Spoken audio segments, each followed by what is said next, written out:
জানেমান, তোমাকে ছাড়া থাকতে মন চাইছিল না, তাই আমি তোমার কাছে চলে এলাম। আরে এই মেয়ের তো দেখছি লজ্জা শরম বলতে কোনো কিছুই নেই। ক্লাস ভর্তি স্টুডেন্টের সামনে সে আমায় কিস করে দিল। আরে জানেমান, তুমি এইভাবে আমার দিকে তাকিয়ে আছো কেন? আমি তোমাকে আদর করেছি, এতে তুমি খুশি হওনি? আচ্ছা নীলা, তুমি নিজেই আমাকে একটা কথা বলো, এটা কোন ধরনের দুষ্টামি? এখানে আমি ক্লাস করছি আর এখানে তুমি চলে এলে কেন? নীলের কাছ থেকে এমন কথা শুনে নীলা কিছু বলতে চাইছিল, কিন্তু নীলা সেই সুযোগটা পেলাম না। তখনই নীলের ম্যাডাম মানে নীলের মা বলতে লাগলো, এসব কি হচ্ছে কি নীলা? তুমি কি পাগল হয়ে গেছো নাকি? তুমি এই ছেলেটাকে কিস করলে কেন? মা, এটা আমাদের দুজনের পার্সোনাল ব্যাপার, তাই আমি আশা করব তুমি আমাদের দুজনের মাঝে ঢুকবে না। নীলা, এইটা আমাদের ক্লাসরুম, এখানে আমাদের ম্যাডাম আমাদের ক্লাস নিচ্ছেন। তুমি ক্লাস ভর্তি স্টুডেন্টের সামনে এরকম আচরণ করতে পারো না। ওরে বাবা রে, শাশুড়ি জামাই দেখছি এক পক্ষ হয়ে গেছো এখনই। তখন নীলার মা নীলাকে বলতে লাগলো, নীলা, এসব কোন ধরনের আচরণ? তুমি এক্ষুনি এখান থেকে বের হয়ে যাবে, নাকি আমি তোমার জন্য অন্য ব্যবস্থা করব। আচ্ছা ঠিক আছে, আমি এখন এখান থেকে বের হয়ে যাচ্ছি, কিন্তু আমি সময় মতো আবার তোমার কাছে আসব, কথাটা বলে দিলাম। এই কথা বলতে বলতে নীলা ক্লাসরুম থেকে বের হয়ে চলে গেল। তখন নীল আবার ক্লাস করতে শুরু করলো। এভাবেই তার সবগুলো ক্লাস শেষ হয়ে গেল। ভার্সিটি ছুটি হলে বাসার দিকে রওনা দিচ্ছিল, এমন সময় হঠাৎ ভার্সিটির গেটের সামনে কোথা থেকে নীলা দৌড়ে এসে নীলকে জড়িয়ে ধরে তার ঠোঁটে কিস করে দিল। নীল তখন হতভম্ব হয়ে দাঁড়িয়ে রইল। কি ব্যাপার সুইটহার্ট, তুমি এইভাবে হতভম্ব হয়ে দাঁড়িয়ে আছো কেন? তো আমি কি করব নীলা, তুমি নিজেই আমাকে সেটা বলো। তুমি কি পাগল হয়ে গেছো নাকি? আমি নিজে সেটা বুঝতে পারছি না। আরে বাবা, আমি পাগল হতে যাব কেন? আমি তোমাকে ভালোবাসি, আর তোমাকে ছাড়া একদম থাকতেই পারি না, তাই তো আমি বারবার তোমার কাছে ছুটে চলে আসি। এটা কি তুমি বুঝতে পারো না? নীলা, এটাকে ভালোবাসা বলে না। তুমি নিজেকে সংযত করতে শিখো। আসলে তুমি এখনো ঠিকভাবে বুঝতেই পারোনি যে ভালোবাসা কাকে বলে। নীলের কাছ থেকে এমন কোনো কথা আশা করেনি নীলা, তাই সে অনেকটা রেগে গেল এবং রেগে গিয়ে বলতে থাকলো, তুমি কি আমায় ভালোবাসো না, নাকি আমাকে এখন আর তোমার ভালো লাগে না, কোনটা? এগুলো কোন ধরনের কথা নীলা? আমি তোমাকে ভালোবাসি না এই কথাটার মানে কি? আর তোমাকে আমার ভালো লাগে না এটারই মানে কি? তুমি যদি আমাকে ভালোবাসতে তাহলে তুমি আমাকে এমন কথা বলতে পারতে না, তোমার একবার হলেও মুখে আটকাতো। তখন নীলেরও মেজাজ খারাপ হয়ে যাচ্ছিল, কারণ সে নিজে এই মেয়েটাকে ভালোবেসেছিল, কিন্তু মেয়েটা এমন হবে সেটা সে ভাবতে পারেনি। নীল নীলাকে যতদূর জানতো যে সে যথেষ্ট বুদ্ধিসম্পন্ন এবং মেধাবী একটা মেয়ে, কিন্তু মেধা ঠিকই আছে, বুদ্ধি নেই। তখন নীল নীলাকে বলতে থাকলো, নীলা প্লিজ, এখন ভার্সিটি ছুটি হয়েছে, তুমি বাসায় যাও, তারপর রাতে তোমার সঙ্গে আমি ফোনে কথা বলবো। আর আমি যদি বলি আমি বাসায় যাব না? মানে কি নীলা, তুমি বাসায় যাবে না এর মানে কি? তুমি থাকবে কোথায়? আমি কোথায় থাকবো না থাকবো সেই সব কিছু নিয়ে তোমাকে মাথা না ঘামালেও চলবে। তুমি বাসায় চলে যাও, আমি তোমার সঙ্গে আর কোনো কথা বলতে চাই না। নীলা প্লিজ, তুমি বাসায় যাও, আমি তোমাকে শেষবারের মতো বলছি। বাসায় যাব, তবে একটা শর্ত আছে, আমাকে নিয়ে এখন ঘুরতে বেরোতে হবে। আর ঘুরতে যদি না যেতে পারো তাহলে আমাকে নিয়ে রেস্টুরেন্টে যেতে হবে। এগুলো কোন ধরনের পাগলামি? আমি সত্যিই জানি না। সারাদিন ভার্সিটি ক্লাস করে এখন তোমাকে নিয়ে বেরোতে হবে? আচ্ছা যাই হোক, ঠিক আছে, আমি তোমাকে নিয়ে ঘুরতে যেতে পারবো না। রেস্টুরেন্টে চলো। অতঃপর নীলাকে নিয়ে রেস্টুরেন্টে চলে যায় এবং সেখানে খাওয়া দাওয়া শেষ করে দুজন যার যার বাসায় চলে যায়। আর এদিকে নীল বাসায় এসে পড়াশোনা শেষ করে রাতের খাবার শেষ করে ঘুমিয়ে পড়ে নীলাকে ফোন দেওয়ার কথা তার মনে ছিল না। রাত প্রায় 1:30টার মতন হবে বাজে। তখনই সে তার বুকের ওপর কারো গরম নিঃশ্বাসের অনুভূতি পাচ্ছিল।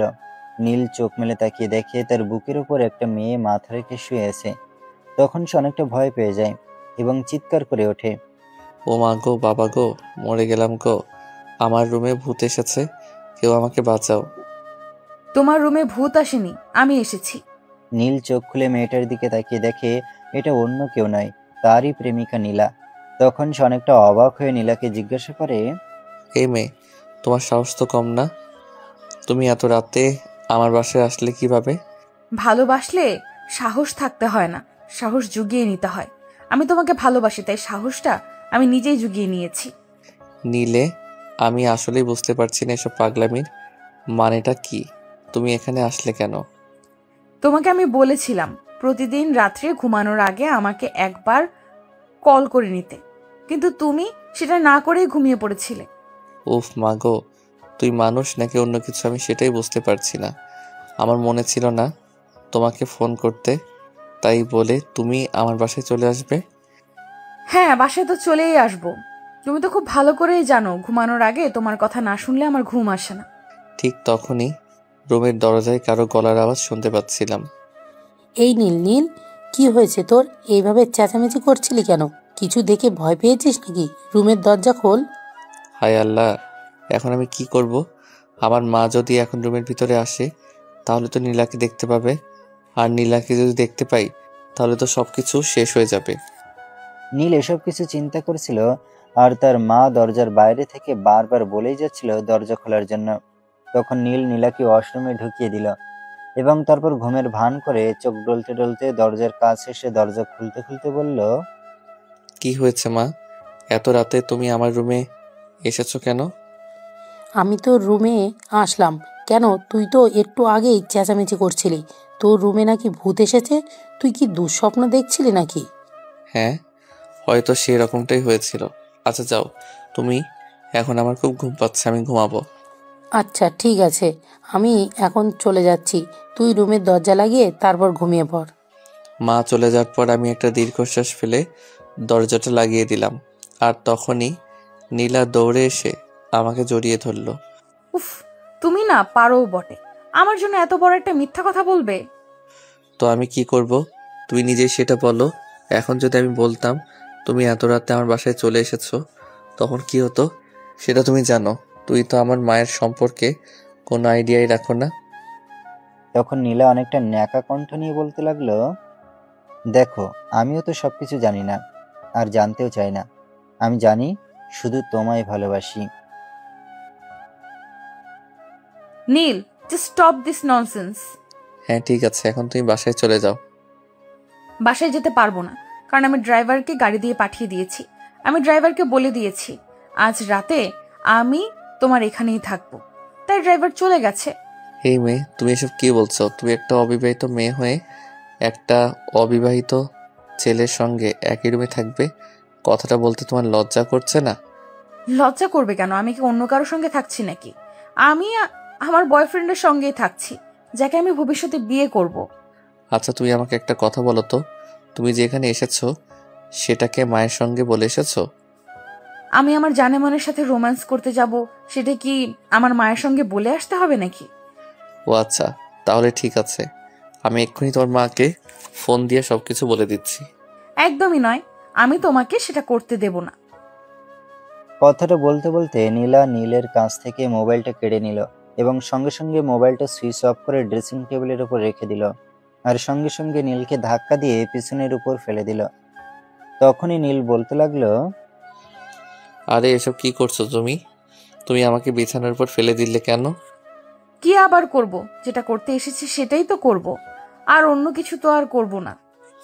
মানে তুমি কি করতে এসেছো? আমি তো সেটাই জানতে চাইছি। আমি তো কিছুতেই বুঝতে পারছি না যে তুমি কি করতে এসেছো। তোমার সাথে রোম্যান্স করতে। আমি নীলাকে ধাক্কা দিয়ে সরিয়ে উঠে বসলাম। কি ব্যাপার, তুই আমাকে ধাক্কা দিলি কেন? আমার কথাটা তোমার ভালো লাগেনি বুঝি? সেটা তুমি নিজেই চিন্তা করে দেখো, তুই ভালো লাগার কথা বলেছো নাকি খারাপ লাগার কথা বলেছো? তখন নীলা শয়তানি মার্কা একটা হাসি দিয়ে বলতে লাগলো, জানেমান, এখন আমি যেটা করতে এসেছি আমাকে যদি তুমি সেটা করতে না দাও তাহলে আমি চেঁচাতে শুরু করব, আর তখন তোমার বাবা মা এখানে চলে আসবে, আর ঠিক তখনই কিন্তু আমি তোমার পর্দা ফাঁস করে দেব। মানে এসব কি বলছো তুমি? আমি কিন্তু কিছুই বুঝতে পারছি না। তুমি বুঝতে পারছো না এর মানেটা কি গো? বুঝতে পারছি না মানে আমি বুঝতে পারছি না, আর যেটা আমাকে বলতে চাই তুমি এক্ষুনি এখান থেকে চলে যাও। আরে বাবা, বললাম তো যাব না, আমি রোম্যান্স করতে এসেছি, রোম্যান্স করব। অসম্ভব, এটা কোনোভাবেই সম্ভব নয়। তোমার লজ্জা শরম না থাকতে পারে, আমার লজ্জা শরম আছে। কাল সকালে যখন তুমি আমার বাসা থেকে বের হয়ে যাবে তখন সেটা 5 জন দেখবে। দেখুক, তাতে আমার কিচ্ছু যায় আসে না। কিন্তু আমার যায় আসে। এলাকায় আমার এবং আমার পরিবারের মান সম্মান বলতে একটা কথা আছে। কিন্তু নীলা বড্ড ফাজিল টাইপের একটা মেয়ে। তার যেটা মাথায় আসবে সেটাই করবে। তখন সে নীলের ঠোঁটে আঙুল দিয়ে বলতে লাগলো, একদম চুপ। তুমি আর একটাও কোনো কথা বলবে না। আমি তোমাকে যেটা বলেছি সেটাই তোমাকে মানতে হবে। নীলা, প্লিজ স্টপ দিস ননসেন্স। কিন্তু নীলা সেই কথা না শুনে নীলকে ধাক্কা দিয়ে বিছানার উপর ফেলে দিয়ে তার বুকের উপর উঠে বসলো এবং তার কানের কাছে হাত নিয়ে আস্তে আস্তে সেটা গলার দিকে নামাতে নামাতে বলতে লাগলো, সবাই বিয়ের পর যেটা করে আমরা না হয় আগে থেকে সেটা করি। তখন নীল অনেকটা ধমকের স্বরে বলতে লাগলো, নীলা, তুমি এখান থেকে যাবে নাকি যাবে না? বললাম তো যাব না। তারপর আমি কিছু একটা বলতে চাইছিলাম, কিন্তু নীলা আমাকে সেই সুযোগ না দিয়ে আমাকে কিস করতে শুরু করলো এবং আমার শরীরে আদর করতে শুরু করলো। একটা মেয়ের কাছে একটা ছেলে নিজেকে ধরে রাখলেই আর কত রাখতে পারে, হাজার হোক, তার তো পুরুষত্ব বলে একটা জিনিস আছে। তাই বেশ কিছুক্ষণের মধ্যেই এমন একটা সময় উপস্থিত হলো যখন নীল নিজেও নীলার সঙ্গে রেসপন্স করতে শুরু করে এবং দুজনেই সুখের মহাসমুদ্রে ডুবে গেল। প্রায় 1 ঘন্টা পর দুজন দুজনকে ছেড়ে দিয়ে বিছানার দুপাশে শুয়ে পড়ল এবং নীল নীলাকে বলতে থাকে, নীলা, তোমার কি একবারও মনে হচ্ছে না তুমি আজ যেটা করেছো একটু বেশি করে ফেলেছো? এর জন্য ভবিষ্যতে তোমাকে পস্তাতে হবে। একদমই নয়। আমি যা করেছি ভেবেচিন্তেই করেছি। আমি পস্তাবো এমনটা ভেবে করিনি। তখন আমিও আর কিছু না ভেবে নীলাকে বুকে জড়িয়ে ধরে ঘুমিয়ে পড়লাম। পরের দিন সকাল 6টার মতো হবে বাজে, তখন ঘুম ভাঙলো। ঘুম ভাঙলে ঘড়ির টাইম দেখেই নীল নীলাকে ডাকতে শুরু করলো। এই নীলা, নীলা, ঘুম থেকে উঠো, সকাল হয়ে গেছে। একটু পরে সবাই ঘুম থেকে উঠে যাবে। উঠলে উঠুক, তাতে কি? আমার ঘুম পাচ্ছে, আমি ঘুমাবো, আমায় ডেকো না। নীলা বোন আমার, তোমায় দুটো পায়ে ধরছি, তুমি এক্ষুনি এখান থেকে চলে যাও। আমি হেসে দিয়ে বলতে লাগলাম, এটা কোন ধরনের কথা নীল? নিজের হবু বউকে কেউ বোন বলে? আরে বাবা, আমার মাথা কোনো কাজ করছে না, তাই বলে ফেললাম। সরি, এখন তুমি এখান থেকে যাও। আমি এখান থেকে চলে যাব, তবে একটা শর্ত আছে। তুমি যদি সেই শর্তে রাজি হও তাহলেই যেতে পারি, নয়তো যাবই না। মানে এখন আবার কি শর্ত? কি বলতে চাও তুমি? তোমার কি আসলেই মাথা খারাপ কিনা আমি এটা সত্যি জানি না। যেসব মানুষ বিয়ের পরে আর তুমি সেই সব কিছু বিয়ের আগেই আমাকে দিয়ে দিয়েছো, এখন আবার এই পাগলের মতো প্রলাপ করছো। তুমি আমাকে আদর করবে কিনা সেটাই বলো। তুমি এখান থেকে যাবে নাকি আমি তোমাকে কোলে তুলে বেলকনি থেকে জাস্ট নিচে ফেলে দেব? তুমি নিজের বউকে মেরে ফেলার কথা চিন্তা করতে পারো?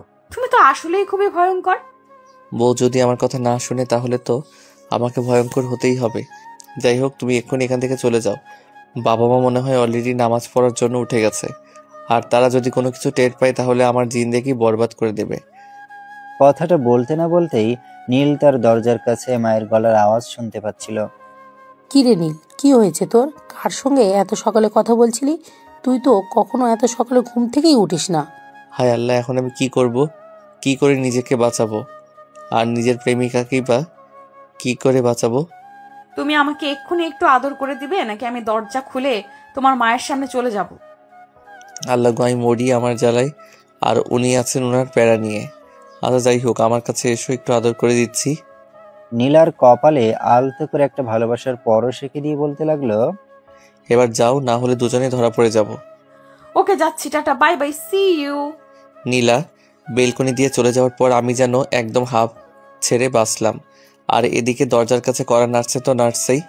কি ব্যাপার নীল, আমি সেই কখন থেকে তোকে ডাকছি, আমি তোর গলার আওয়াজ শুনতে পাচ্ছি আর তুই আমার গলার আওয়াজ শুনতে পাচ্ছিস না? কথা বলছিস না কেন? কার সঙ্গে কথা বলছিলি রুমের ভিতর? কোনো রকমে নিজেকে সামলে নিয়ে মায়ের সামনে দাঁড়ালাম। তখন মা আমায় বলল, কি ব্যাপার, সেই কখন থেকে শুনছি তুই রুমের ভেতরে কারোর সঙ্গে কথা বলছিস। কার সঙ্গে কথা বলছিলি? এই পাগলি মার্কা প্রেমিকার জন্য কত মিথ্যা কথা বলতে হবে সেটা আল্লাহই ভালো জানে।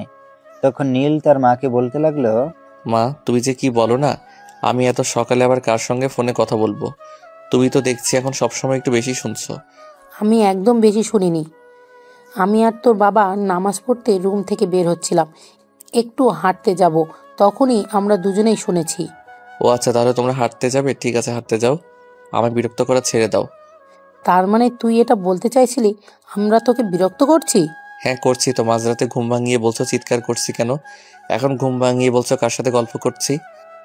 এই কথা বলে মায়ের সঙ্গে কোনো রকমে কথা কাটিয়ে রুমের দরজাটা লাগিয়ে দিল নীল এবং তারপর রুমে শুয়ে দিল একটা ঘুম। সেই ঘুম ভাঙল সকাল 9টার দিকে। সকালবেলা যখন ব্রেকফাস্ট টেবিলে বসলো তখন তার বাবা বলতে লাগলো, কি ব্যাপার নীল, তোমার কি হয়েছে? গতকাল মাঝরাতে তোমার রুম থেকে চিৎকারের আওয়াজ শোনা গেল, আবার আজ সকালবেলা যখন হাঁটতে বের হচ্ছিলাম তখন তোমার রুমে কারোর গলার আওয়াজ শোনা গেল। বাবা আমি আসলে বুঝতে পারছি না তোমরা দুজনে আমার সঙ্গে কি শুরু করেছো। এই বলছো তো চিৎকার শুনছো, এই বলছো তো গলার আওয়াজ শুনছো, আসলে কি বলতে চাইছে সেটা বলবে প্লিজ?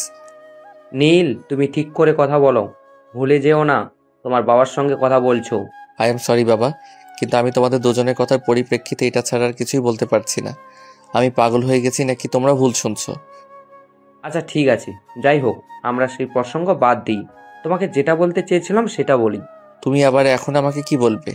তুমি কি আমাকে আমার কথাটা শেষ করতে দেবে নাকি তার আগেই তুমি বলবে? তখন নীল তার বাবাকে সরি বলে এবং বলে, হ্যাঁ বাবা তুমি বলো। আমি চাইছি এখন থেকে তুমি পড়াশোনার পাশাপাশি বিজনেসটা দেখাশোনা করো। বাবা আমি আমার পড়াশোনাটাই সামলাতে পারছি না, এখন আবার বিজনেস? হ্যাঁ দেখো, ছেলে একদম ঠিক কথাই বলেছে।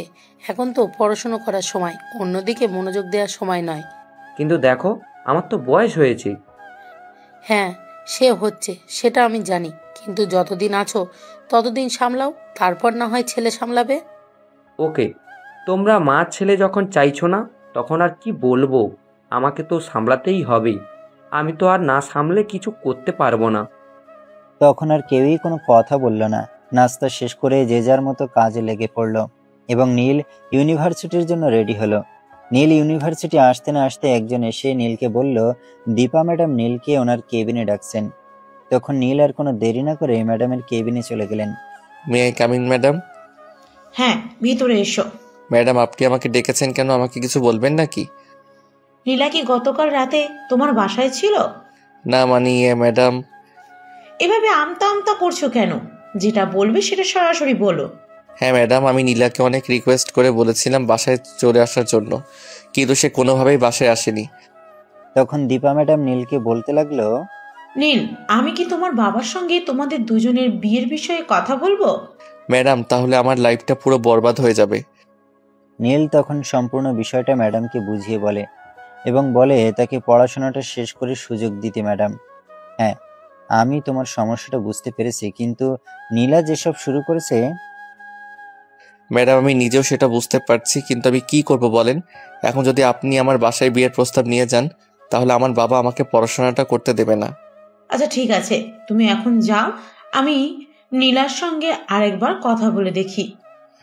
আমি ম্যাডামের কেবিন থেকে বের হতে যাব, এমন সময় নীলা কোথা থেকে দৌড়ে এসে আমায় জড়িয়ে ধরে বলতে লাগলো, কি ব্যাপার মাই ডিয়ার, শাশুড়ির সঙ্গে কি আলোচনা করতে এসেছিলে? আমার বিয়ের বিষয় নাকি? এই মেয়ে তোমার মাথায় কি সবকিছু ছাড়া অন্য কিছু ঢুকে না নাকি? সারাক্ষণ শুধু বিয়ে বিয়ে বিয়ে।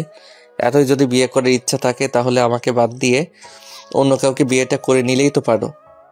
অন্য কাউকে বিয়ে করব বলি কি তোমাকে ভালোবেসেছি নাকি? তোমাকে যখন ভালোবেসেছি তখন তো তোমাকেই বিয়ে করব। নীল কিছু একটা বলতে চাইছিল, কিন্তু নীলার মা সেই সুযোগটা না দিয়ে নীল এবং নীলাকে দুজনকে হাত ধরে টেনে নিজের কেবিনে নিয়ে কেবিনের দরজাটা লাগিয়ে দিল এবং নীলাকে বলতে লাগলো, দেখো নীলা, আমি তোমার মা, আশা করি তুমি আমাকে এটা বলবে না যে আমি তোমারে খারাপ কিছু চাই। আমি বলিনি তুমি আমার খারাপ, যখন শুধু বলেছি আমি নীলকে বিয়ে করতে চাই। বিয়ে করতে চাই বললেই তো বিয়ে হয়ে যায় না, তোমাকে সবটা বুঝতে হবে। তখন নীলার মা নীলাকে সম্পূর্ণ বিষয়টা বোঝানোর চেষ্টা করেছিল, কিন্তু নীলা তো সেই এক কথাতেই দাঁড়িয়েছে। তার কাছে যেন বিয়েটাই সবকিছু, যে কোনো পরিস্থিতিতেই হোক তাকে বিয়ে করতেই হবে। মা, আমি কোনো কথাই শুনতে চাই না, নীলকে বিয়ে করতে হবে সেটাই জানি। মা, আমি কোনো কথাই শুনতে চাই না, নীলকে বিয়ে করতে হবে সেটাই জানি। মেয়ের কাছ থেকে এমন কথা শুনে নীলার মা কি করবে কিছুই বুঝতে পারছে না, কিন্তু তারপরও যে করেই হোক মেয়েকে শান্ত করতেই হবে, কারণ নীল বর্তমানে পড়াশোনা করছে আর তার বাবার ইচ্ছে পড়াশোনা শেষ করে সে বিজনেস দেখাশোনা করবে, তখন তার বিয়ে শাদী নিয়ে চিন্তা ভাবনা করবে। আর সবচাইতে বড় কথা হচ্ছে নীলের বাবা খুবই উগ্র মেজাজের মানুষ, তাই তিনি মেয়েকে বললেন, দেখো নীলা, সব সময় সবকিছু জেদ করে হয় না। নীল তোমাকে ভালোবাসে, সেই কথা সত্য, আর আমি নিজেও সেটা মানি। কিন্তু তাই বলে তুমি এখন যদি বিয়ে করতে বলো, নীল তোমাকে বিয়ে করতে পারবে না। আর এই মুহূর্তে তোমাকে বিয়ে করা তার পক্ষে সম্ভব নয়। তুমি আমার মা হয়ে আমাকে এমন কথা বলছো কি করে? কোথায় তুমি আমাকে আমার ভালোবাসা পেতে সাহায্য করবে সেটা না করে তুমি উল্টাপাল্টা কথা বলছো। আমি তোমাকে একটিও উল্টো কথা বলছি না। আমি যেটা বলছি একদম ঠিক কথাই বলছি, শুধু তোমার বুঝে নিতে সমস্যা হচ্ছে। তখন নীলা তার মায়ের সঙ্গে অনেক রাগারাগি করে, কেননা তার মা এই মুহূর্তে তাকে বিয়ে দিতেও রাজি নয়, আর নীলের ব্যাপারেও বেশ কিছু কথা বলেছেন। তাই এক পর্যায়ে নীলা তার মাকে বলে, মা, আমি আর তোমার সঙ্গে থাকবো না, এমনকি এই শহরেই থাকবো না। এতটাই দূরে চলে যাব যেখানে তুমি এবং নীল কেউ থাকবে না। নীলা, তোমার এমন কথা বলার অর্থটা কি? আমি কিন্তু কোনো কিছুই বুঝতে পারছি না। তুমি এসব পাগলামো কেন শুরু করেছো? তুমি কি আমার কোনো কথাই শুনবে না নাকি? তখন নীলা পছন্দ রাগী গলায় তার মাকে বলতে থাকে, যেখানে তুমি এবং নীল তোমরা কেউই আমার কোনো কথা শুনবে না, সেখানে তোমাদের কথা শোনার তো কোনো অর্থই নেই। তাই আমি তোমাদের ছেড়ে চলে যাচ্ছি। তখন নীলার মা মনে মনে চিন্তা করলো, এই মুহূর্তে নীলকে ফোন করা উচিত, নীল যদি কিছু একটা করতে পারে। তাই তিনি আর এক মুহূর্ত দেরি না করে সঙ্গে সঙ্গে নীলকে ফোন দিলেন। নীল, তুমি এখন কোথায়? তুমি একটু আমাদের বাসায় আসো তো। কেন ম্যাডাম, কোনো সমস্যা হয়েছে নাকি?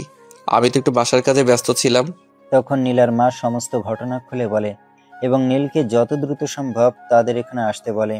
তখন নীল বলে, ওকে ম্যাডাম, কোনো সমস্যা নেই, আপনি কোনো চিন্তা করবেন না, আমি কিছুক্ষণের মধ্যে এখানে চলে আসছি। আর হ্যাঁ, আপনি কিন্তু নীলাকে কোথাও যেতে দিবেন না। আমি আসার আগ পর্যন্ত তাকে যেভাবে হোক আটকে রাখুন। কথাটা বলতে বলতে নীল ফোনটা কেটে দেয় এবং কিছুক্ষণের মধ্যেই সে বাইকে করে নীলাদের বাসা পর্যন্ত পৌঁছে যায়। কিন্তু সে বাসায় এসে দেখে নীলা ব্যাগপত্র গুছিয়ে একদম রেডি হয়ে গেছে বাসা ছেড়ে চলে যাওয়ার জন্য। এমন অবস্থা দেখে নীল কোনো কিছু না জানার ভান করে নীলাকে বলল, কি ব্যাপার নীলা, কোথাও ঘুরতে যাচ্ছ নাকি? আমাকে তো কিছু বললে না, আমিও যেতাম তোমার সাথে। মহাভারত উদ্ধার করতে যাচ্ছি। কেন, তোমার কোনো সমস্যা নাকি? তুমি আমার সঙ্গে এভাবে রেগে গিয়ে কথা বলছো কেন? কিছু হয়েছে নাকি? আমি কি তোমাকে বলেছি নাকি যে আমার কিছু হয়েছে? আমার কিছুই হয়নি। আমার এখানে থাকতে ভালো লাগছে না, তাই আমি চলে। এগুলো কোন ধরনের কথা আমি আসলে বুঝতে পারছি না। তুই হুট করে কোথাও চলে যাবে এমনটা হয় নাকি? কিছু হলে তুমি আমাকে বলা কিংবা ম্যাডামকে বলো, আমরা সমাধানের চেষ্টা করি। কিন্তু তুমি সেটা না করে হুটহাট করে কোথাও একটা চলে যাচ্ছ। আমার কোনো সমস্যা নিয়ে তোমাদের কোনো মাথা ব্যথা কোনোদিনই ছিল না, আর না কোনোদিন দেখাতে হবে। তাই আমি তোমার কাছে রিকোয়েস্ট করে বলছি, তুমি আমায় যেতে দাও। আর যদি বলি আমি তোমাকে কোথাও যেতে দেবো না, তখন তুমি কি করবে? সেরকম কোনো অধিকার তোমার নেই যে তুমি আমায় আটকে রাখবে। এসব কথার মানে কি নীলা? আমি কিন্তু কোনো কিছুই বুঝতে পারছি না। কোনো কিছু বোঝার চেষ্টাও করো না, এটাই আমি চাই। যাই হোক, আমায় যেতে দাও। আরে বাবা, তুই কোথায় যাবে সেটা তো আমাকে বলবে। তখন নীলা প্রচন্ড রকম রাগ দেখাচ্ছিল তার মা এবং তার প্রেমিককে। কেউই তাকে কোনো কথা শোনাতে পারছিল না।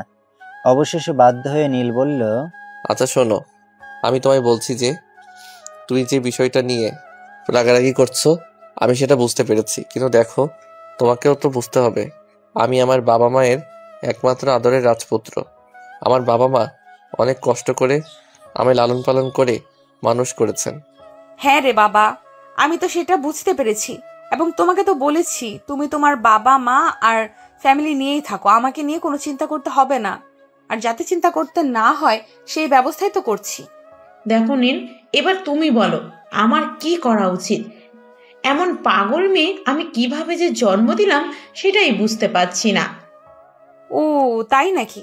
তাহলে তো বিষয়টা বাবা বেঁচে থাকতে বাবার কাছে আমার জিজ্ঞেস করা উচিত ছিল, বাবা কিভাবে তোমার সঙ্গে প্রেম করে তোমায় বিয়ে করেছিল। ও ম্যাডাম, তার মানে আপনাদের বিয়েটাও প্রেম করেছিল, তাই না? তখন নীলের মা অনেকটা লাজুক দৃষ্টি নিয়ে নীলের দিকে তাকিয়ে বলল, হ্যাঁ বাবা, এই কথা শুনে নীল নীলার মাকে বলতে থাকলো, আচ্ছা ম্যাডাম, আপনি যদি কিছু মনে না করেন তাহলে আমি আপনার একটা কথা জিজ্ঞেস করতে পারি? হ্যাঁ বল, এত সংকোচ করার কি আছে? লাভ লেটারটা আপনি নীলার বাবাকে দিয়েছিলেন না নীলার বাবা আপনাকে দিয়েছিল? তখন নীলার মা বলতে থাকলো, যদিও লাভ লেটার নীলার বাবা দিয়েছিল, কিন্তু তার প্রতি ইন্টারেস্টেড আমারই বেশি ছিল। আমি তাকে ফলো করতাম এবং তার বন্ধুদেরকে দিয়ে বিভিন্ন মেসেজ দিতাম। একটা সময় সে সেটা বুঝতে সক্ষম হয় এবং বুঝতে পারে যে আমি তাকে সরাসরি বলতে একটু সংকোচ বোধ করছি। তাই সে নিজে এসে তার মনের কথা আমায় বলে। এমন কথা শুনে নীল বলল, ও আচ্ছা, আমি এতক্ষণে বিষয়টা বুঝতে পেরেছি। আসলে মূল সমস্যাটা কোথায়। যাই হোক, আমি যেটা বলছি। নীল কিছু একটা বলতে চাইছিল, ঠিক এমন সময় নীলা তাকে সেই সুযোগটা না দিয়ে বলতে থাকলো, তুমি আমায় এক্ষুনি কাজী অফিসে গিয়ে বিয়ে করবে। এই কথা শুনে নীলের মেজাজ অনেকটাই খারাপ হয়ে যায়। তাই সে প্রচন্ড রকম রেগে গিয়ে নীলাকে বলতে থাকে, এই আসলে তোমার সমস্যাটা কোথায় সেটাই বুঝতে পারছি না। তোমার মাথায় কি বিয়ে ছাড়া আর কোনো চিন্তা নেই? না নেই তো আমি কি করব? তখন নীলার মা তাদের দুজনকে একটু থামিয়ে দিয়ে বলতে থাকলো, নীলা প্লিজ তুমি থামো। নীল, তুমি কিছু একটা বলতে চাইছিলে, সেটা বলো। ম্যাডাম, আমি আসলে বলতে চাইছিলাম, আমার তো ফাইনাল ইয়ারের এক্সামের আরও 4 মাস মতো সময় বাকি আছে। আপনি একটা কাজ করুন, আগামীকাল একবার আমার বাবার অফিসে চলে যান, আর সেখানে বাবার সঙ্গে একটু দেখা করুন। তাহলে মায়ের সঙ্গে আমিও যাব। তখন নীল আর নীলার মা দুজনে হাসবে নাকি কাঁদবে কিছুই বুঝতে পারছে না। একটা মেয়ে কতটা বিয়ে পাগল হলে এমন কথা বলতে পারে, যে কিনা বিয়ের আগেই হবু শ্বশুর মশাইয়ের সঙ্গে নিজের বিয়ের সম্পর্কে কথা বলতে যেতে প্রস্তুত। তারপরও নিজেকে সংযত রেখে নীলার মা নীলাকে বলে, দেখো মা, যা কথা বলার আমি বলবো, তোমাকে যেতে হবে না। তুমি আমার উপর বিশ্বাস রাখো, আমি তো তোমার মা। তুমি আমার মা নাকি শত্রু সেটা আমি জানি না, কারণ তুমি আমার ভালোবাসা পেতে কোনো সহযোগিতা করছো না। তাহলে কিভাবে বুঝবো যে তুমি আমার মা? তাহলে কি তুমি আমাকে বলছো যে আমি নীলের বাবার সঙ্গে দেখা করব না এবং এই বিষয়ে কোনো কথাও বলবো না? তুমি যদি কথা বলতে অসম্মতি প্রকাশ করো তাহলে আমি নিজেই চলে যাব নীলের বাবার সঙ্গে কথা বলতে, কারণ আমি তো নীলকে ভালোবাসি। তাকে ছাড়া বেঁচে থাকা আমার পক্ষে পসিবল নয়। এই কথা বলে নীলা আরো অনেক অসঙ্গত কথা বলতে থাকে, যেটা শুনে নীলার মা প্রচন্ড রকমের রেগে যায় এবং সে স্পষ্ট জানিয়ে দেয় যে নীলের বাবার সঙ্গে সে কোনো কথা বলবে না, এমনকি দেখাও করবে না। তখন নীলা যেটা করে সেটার জন্য নীল এবং নীলার মা কেউই প্রস্তুত ছিল না। নীলা তখনই বাসা থেকে বের হয়ে সোজা নীলের বাবার অফিসে চলে যায়। আসসালামু আলাইকুম। আমি যদি ভুল না করে থাকি তাহলে আপনি নীলের বাবা। হ্যাঁ, কিন্তু তুমি কে? তোমাকে তো চিনলাম না। ইনফ্যাক্ট তোমাকে আজকের আগে কখনো দেখিনি। আমি আপনার হবু বৌমা। মানে কি এসব তুমি কি বলছো? হ্যাঁ শ্বশুরমশাই, আমি যা বলছি একদম সত্যি কথাই বলছি। আপনার ছেলের সঙ্গে আমার গোপনে বিয়ে হয়েছে, প্রায় 6 মাসের মতন হবে। ইতিমধ্যে আমরা বেশ কয়েকবার ডেটিং এ গিয়েছি, আর এখন আমি 3 মাসের প্রেগনেন্ট। আর আপনার ছেলে আমায় অস্বীকার করছে। এই মেয়ে, আমার মনে হয় তুমি ভুলে যাচ্ছ তুমি কার সঙ্গে কথা বলছো। তুমি চৌধুরী গ্রুপ অফ ইন্ডাস্ট্রিজের একমাত্র মালিকের সঙ্গে কথা বলছো। না শ্বশুরমশাই, আপনি ভুল করছেন। আমি ভুলে যাইনি যে আমি চৌধুরী গ্রুপ অফ ইন্ডাস্ট্রিজের মালিকের একমাত্র পুত্রের হবু বউ এবং চৌধুরী গ্রুপ অফ ইন্ডাস্ট্রিজের হবু মালকিন। ঘটনাটা কি ঘটছে আর কি ঘটতে চলেছে সেই সব কিছু বুঝতে না পেরে নিজের বাবা তৎক্ষণাৎ নীলকে ফোন দেয় এবং ইমিডিয়েটলি অফিসে আসতে বলে। বাবার ফোন পেয়ে নীল কিছুটা হলেও বিষয়টা আন্দাজ করতে পারে, তাই সে একা যায়নি, সঙ্গে নীলার মাকেও নিয়ে যায় এবং কিছুক্ষণের মধ্যে অফিসে পৌঁছে সে দেখতে পারে তার বাবার অগ্নিমূর্তি। নিজের বাবার এমন রাগান্বিত চেহারা দেখে নীল অনেকটা ভয় পেয়ে যায় এবং সে বুঝতে পারে তার সঙ্গে হয়তো খারাপ কিছু হতে চলেছে। তাই সে বাবাকে কোনো কথাই বলছিল না, চুপচাপ বাবার কেবিনের এক কর্নারে দাঁড়িয়েছিল। এমন সময় চেয়ার থেকে উঠে দাঁড়িয়ে নীলা বলতে থাকে, কি ব্যাপার নীল, তুমি তোমার বাবাকে ভয় পাচ্ছ কেন? কেন বলছো না আমাদের রিলেশনের কথা? কেন বলছো না তোমার সন্তান আমার পেটে? কথাটা বলা শেষ করার আগেই নীলার মা নীলার গালে ঠাস ঠাস করে বেশ কয়েকটা থাপ্পড় মেরে তারপর নীলাকে বলতে থাকলো, জীবনে কি পাপ করেছিলাম সেটা আমি জানি না, কিন্তু সেই পাপের ফল যে তুই, সেইটা আমি খুব ভালো করেই বুঝতে পারছি। তা না হলে হয়তো আমার সঙ্গে এরকমটা কখনোই হতো না। আরে এক্সকিউজ মি ম্যাম, আপনি তো নীলের ইউনিভার্সিটির ইংলিশ প্রফেসর। হ্যাঁ মিস্টার চৌধুরী, আপনি একদম ঠিক ধরতে পেরেছেন। আমি নীলের ইউনিভার্সিটির ইংলিশ প্রফেসর। আর আপনার সামনে যে অসভ্য মেয়েটাকে দেখতে পাচ্ছেন, সে আমার একমাত্র কন্যা। এসব আপনি কি বলছেন? আমি কিছুই বুঝতে পারছি না। আমার মেয়ে যা বলছে একদম সব মিথ্যে কথা বলছে। নীল সেরকম ছেলেই নয়, তার সম্পর্কে আমার যথেষ্ট আইডিয়া আছে। তখন নীলার মা সমস্ত ঘটনা নীলের বাবাকে খুলে বলে। সবকিছু শুনে নীলের মাকে নীলের বাবা বলে, দেখুন, এখানে যে আপনার মেয়ের একার দোষ সেটা আমি বলছি না, আমার ছেলেরও দোষ আছে। তাই মনে হয় সাজা দুজনেই প্রাপ্য। কিন্তু তারপর নীলের বাবা নীলের মায়ের কথায় বাধা দিয়ে বলতে থাকে, দেখুন, আপনার মেয়েকে আমার বাড়ির বউ করে আনতে আমার কোনো সমস্যা নেই।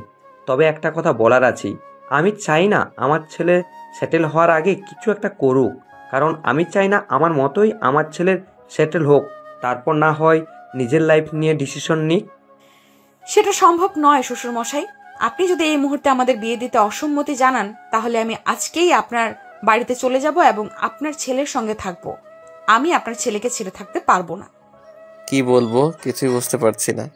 আর কিছু বললে তারপর বাবার রিয়াকশন কেমন হবে সেটা আমি জানি না।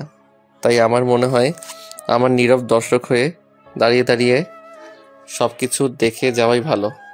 আর সেই কারণেই নীল কোনো কিছু বলল না, চুপচাপ দাঁড়িয়ে রইল। কারণ নীলা না জানুক, নীল তার বাবাকে খুব ভালো করেই জানে। তার বাবা প্রচণ্ড রাগী, জেদি আর একগুঁয়ে। তার বাবার যখন যেটা ভালো মনে হয় সেটাই করেন। তিনি যেটা সিদ্ধান্ত নেন তার বাইরে তিনি কোনো কিছুই করেন না।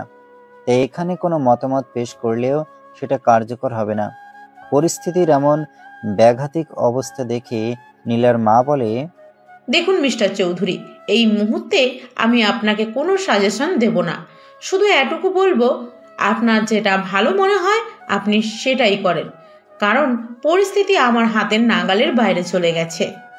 তখন নীলের বাবা নীলার মাকে কোনো উত্তর না দিয়ে সোজা নীলার দিকে তাকিয়ে নীলাকে প্রশ্ন করে, তুমি কি চাও এই মুহূর্তে তোমাকে আমি আমার বাড়ির বউ বানিয়ে নিয়ে যাই? হ্যাঁ শ্বশুর মশাই, আমার তো এই মুহূর্তে এইটাই ইচ্ছে যে আপনাকে একটা নাতি নাতনি উপহার দেই। নীলার এমন দ্বারা কথা শুনে নীল ও নীলার মা দুজনেই হতভম্ব হয়ে দাঁড়িয়েছে। তারা কি বলবে কোনো কিছুই ভেবে পাচ্ছে না, এমনকি তাদের মুখে কোনো কথাও আসছে না। তখন নীলের বাবা বলতে লাগলো, আর আমি যদি বলি তোমাকে আমি কোনোদিনও আমার ছেলের বউ হিসেবে বাড়িতে নিতে পারবো না, তখন তোমার কি উত্তর হবে? আপনি যদি এমনটাই বলেন, তাহলে আমার অন্য কিছু ভেবে নিতে হবে। আমাকে হয়তো আপনার ছেলেকে নিয়ে অন্য কোথাও উঠতে হবে, কারণ আমি তো আপনার ছেলেকে ছাড়া থাকতে পারবো না। এটা তোমার ভালোবাসা না, আবেগ। আপনি যেটা দেখছেন সেটাই। আপনার যদি মনে হয় এটা ভালোবাসা, তাহলে এটা ভালোবাসা। আর যদি মনে হয় আবেগ, তাহলে এটা আবেগ। তখন নীলের বাবা মাথা নিচু করে বেশ কিছুক্ষণ চিন্তা ভাবনা করলো এবং বেশ কিছুক্ষণ চিন্তা ভাবনা করে নীল এবং নীলাকে দুজনকে বলতে লাগলো, আমি তোমাদের দুজনকে বিয়ে দিতে শুধুমাত্র একটা শর্তেই রাজি আছি। কি যে বলেন না শ্বশুর মশাই, আপনি একটা কেন হাজারটা সত্য দেন, আমি সেই শর্ত মানতে রাজি আছি, কিন্তু তার বিনিময়ে শুধুমাত্র আপনার ছেলেকে চাই। আচ্ছা নীলা, আমি কোনোভাবে বুঝতে পারছি না তুমি কি এমন আমার মধ্যে দেখেছো যেটার জন্য তুমি আমাকে ছাড়া অন্য কাউকে বিয়ে করতে পারবে না? অন্য কারো মধ্যে তো আর তোমার তুমিটা নেই, আর আমার ভালোবাসাটাও নেই। তাই অন্য কাউকে আমি কেন বিয়ে করতে যাব? তো শ্বশুর মশাই, আপনি আমাদের কবে বিয়ে দিচ্ছেন সেটা বলুন। আজ সন্ধ্যায়। কথাটা বলতে না বলতেই নীলা সেখান থেকে দৌড়ে গিয়ে নীলের বাবাকে সালাম করলো। আর সালাম শেষ করে সঙ্গে সঙ্গে নীলকে জড়িয়ে ধরে বলতে লাগলো, আমার স্বপ্নটা অবশেষে পূর্ণ হতে যাচ্ছে। তখন নীল নীলাকে কোনো রকমে জোর করে নিজের থেকে ছাড়িয়ে বলতে লাগলো, তুই মানুষ নাকি অন্য কিছু? এখানে আমার বাবা তোমার মা দাঁড়িয়ে আছে, আর তাদের সঙ্গে তুমি আমার জড়িয়ে ধরলে তোমার কি একটু লজ্জা করছে না? লজ্জা করবে কেন? আমি কি অন্য কাউকে জড়িয়ে ধরেছি নাকি যে আমার লজ্জা করবে? আমি তো আমার হবু বরকেই জড়িয়ে ধরেছি। এই যে শোনো, আমাদের সামনে রোমান্স না করলেও চলবে। রোমান্স যা করার বিয়ের পর করিও। এখন চলো আমার সঙ্গে শপিং মলে, বিয়ের সমস্ত কেনাকাটা তোমাকেই করতে হবে। এই কথাটা শুনে নীলার চোখ মুখ থেকে যেন আনন্দ উপসে পড়ছে। সে আনন্দে আত্মহারা হয়ে তার শ্বশুরমশাইকে বলতে লাগলো, শ্বশুরমশাই, আপনি জানেন কি, শপিং করা আমার অনেক দিনের স্বপ্ন ছিল। অবশেষে আপনি সেটা পূরণ করতে যাচ্ছেন। হ্যাঁ, আমি বুঝতে পেরেছি, এখন চলো আমার সঙ্গে। কথাটা বলতে বলতে নীলের বাবা আর নীলা দুজনে চলে যায় শপিং মলে। প্রায় 5 ঘন্টার মতো সময় লাগে তাদের কেনাকাটা শেষ করতে। এদিকে দেখতে দেখতে সন্ধ্যা হয়ে যায়। নীল, নীলের মা আর নীলার মা তিনজনে নীলেদের বাড়িতে বসে অপেক্ষা করছে তাদের জন্য। দেখতে দেখতেই নীলা আর তার হবু শ্বশুরমশাই সেখানে এসে পৌঁছে গেল। কি ব্যাপার, তোমরা সবাই এখানে বসে আছো কেন? আমাদের জন্য অপেক্ষা করছেন নাকি? তোমাদের জন্য অপেক্ষা করা ছাড়া আমাদের অন্য কোনো কাজ আছে নাকি? হ্যাঁ, আমিও তো মনে মনে সেটাই ভাবছিলাম। এই মুহূর্তে তো আমাকে বিয়ে করা ছাড়া তোমার হাতে অন্য কোনো ইম্পর্টেন্ট কাজ নেই। আমাকে বিয়ে করাটাই তোমার জন্য সবচেয়ে বেশি ইম্পর্টেন্ট। যাই হোক, এই যে দেখো, বিয়ের সমস্ত কেনাকাটা শেষ। হ্যাঁ, সেটা তো দেখতেই পাচ্ছি। যাই হোক, আমি কি বলবো কিছুই বুঝতে পারছি না। আসলে তোমার মতো বিয়ে পাগল মেয়ে আমার জীবনে আমি দ্বিতীয়টা দেখিনি। দেখুন, আমি আপনাদের সবাইকে উদ্দেশ্য করে বলছি, আমি চাই না আমার বৌমাকে আর কেউ কটাক্ষ করে কোনো কথা বলুক। ছেলের সঙ্গে এখনো বিয়ে হলো না, আর তুমি বৌমার পক্ষ নিয়ে নিয়েছো? তো কি এখনো আমার আঁচল ধরে নাচবো নাকি এটাই তোমার ইচ্ছে? সে তুমি কোনোদিন করনি, আর করতে হবে এমনটাও তোমার কাছ থেকে আশা করি না। তুমি তো একদম আনরোমান্টিক ছিলে। হঠাৎ করে ছেলের বৌমা দেখতে পেয়ে এত রোমান্টিকতা আসছে কোথা থেকে? ওটা হলো কি, শাশুড়ি মা, রোমান্টিক ছেলের বউ পেলে শ্বশুর মশাই তো রোমান্টিক হবেই। সবার কথা বলার ধরন ভঙ্গি দেখে মনে হচ্ছে আমি সবার মাঝখানে কাবাবের হাড্ডি হয়ে গেছি। এখানে আমি একটা উচ্ছিষ্ট বস্তু, যার কোনো প্রয়োজন নেই। তাই নীল কোনো কথাবার্তা না বলে চুপচাপ দাঁড়িয়ে দাঁড়িয়ে সবার কথোপকথন দেখছে আর নিজের ভাগ্যে কি পরিণতি হতে চলেছে সেটাই ভাবছে। তখনই হঠাৎ নীলের বাবা নীলকে বলতে লাগলো, কি ব্যাপার নীল, তুমি ওখানে চুপচাপ দাঁড়িয়ে আছো কেন? তোমাদের দুজনের বিয়ের কেনাকাটা করে নিয়ে এসেছি, তোমার জিনিসগুলো তুমি দেখে নাও। ও আচ্ছা, তোমার দেখছি তোমার ভালোবাসার উপর অনেক কনফিডেন্স আছে। যাই হোক, ভালোবাসার উপর কনফিডেন্স থাকা ভালো। হ্যাঁ শ্বশুর মশাই, সেটা তো হবেই। দেখতে হবে না বিপরীতের মানুষটা কে। হ্যাঁ, সেটা তো দেখছি। যে দেখে শুনে তোমার মতো সুন্দরী আর গুণবতী একটা মেয়েকে পছন্দ করতে পেরেছি, তাহলে সেই মেয়েটার পছন্দ কি খারাপ হতে পারে? অতঃপর নীলের বাবা সেখানে আর কোনো কথা না বাড়িয়ে নীলের মাকে বলল বিয়ের সমস্ত আয়োজন রেডি করতে। কিছু সময়ের মধ্যেই কাজী সাহেব চলে আসবে, আর এর মধ্যেই পাত্র এবং পাত্রীকে রেডি করতে হবে। তখন হঠাৎই নীলের মা নীলের বাবাকে বলে, দেখো, একটা কথা আমার খুব জানতে ইচ্ছা করছে। আমি কি তোমাকে প্রশ্নটা করতে পারি? তুমি যদি আমাকে অনুমতি দাও তাহলে আমি তোমায় প্রশ্ন করব। সারা জীবনে তুমি কতবার আমার কাছ থেকে অনুমতি নিয়েছো সেটা আমি জানি না, কিন্তু আজ তুমি কি এমন কথা বলতে চাও যেটার জন্য আমার কাছ থেকে তোমার অনুমতি নিতে হবে? তখন নীলের মা একটু মুচকি হাসি দিয়ে নীলের বাবাকে বলতে থাকে, না, আসলে আমি তোমাকে এটাই বলতে চাইছিলাম।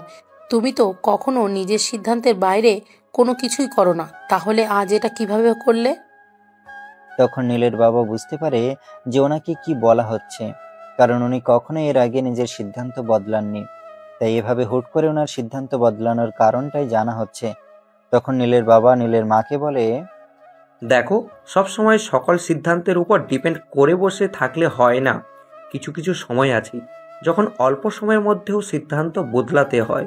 আর আমি যদি এই মুহূর্তে আমার সিদ্ধান্ত না বদলাতাম, তাহলে হয়তো তোমার ছেলে এত সুন্দর একটা বউ পেতো না, আর আমারও একটা সুন্দরী একটা বৌমা পাওয়া হতো না। যাই হোক, অতঃপর নীলের বাবা সবাইকে বিয়ের আয়োজন শুরু করতে বলে, আর তিনিও কাজে লেগে পড়েন। প্রায় রাত 8টা মতো বাজে। ইতিমধ্যে সমস্ত আয়োজন রেডি।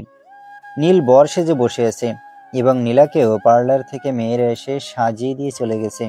তাই নীলের বাবা কাজী সাহেবকে ফোন করে তাড়াতাড়ি চলে আসার জন্য।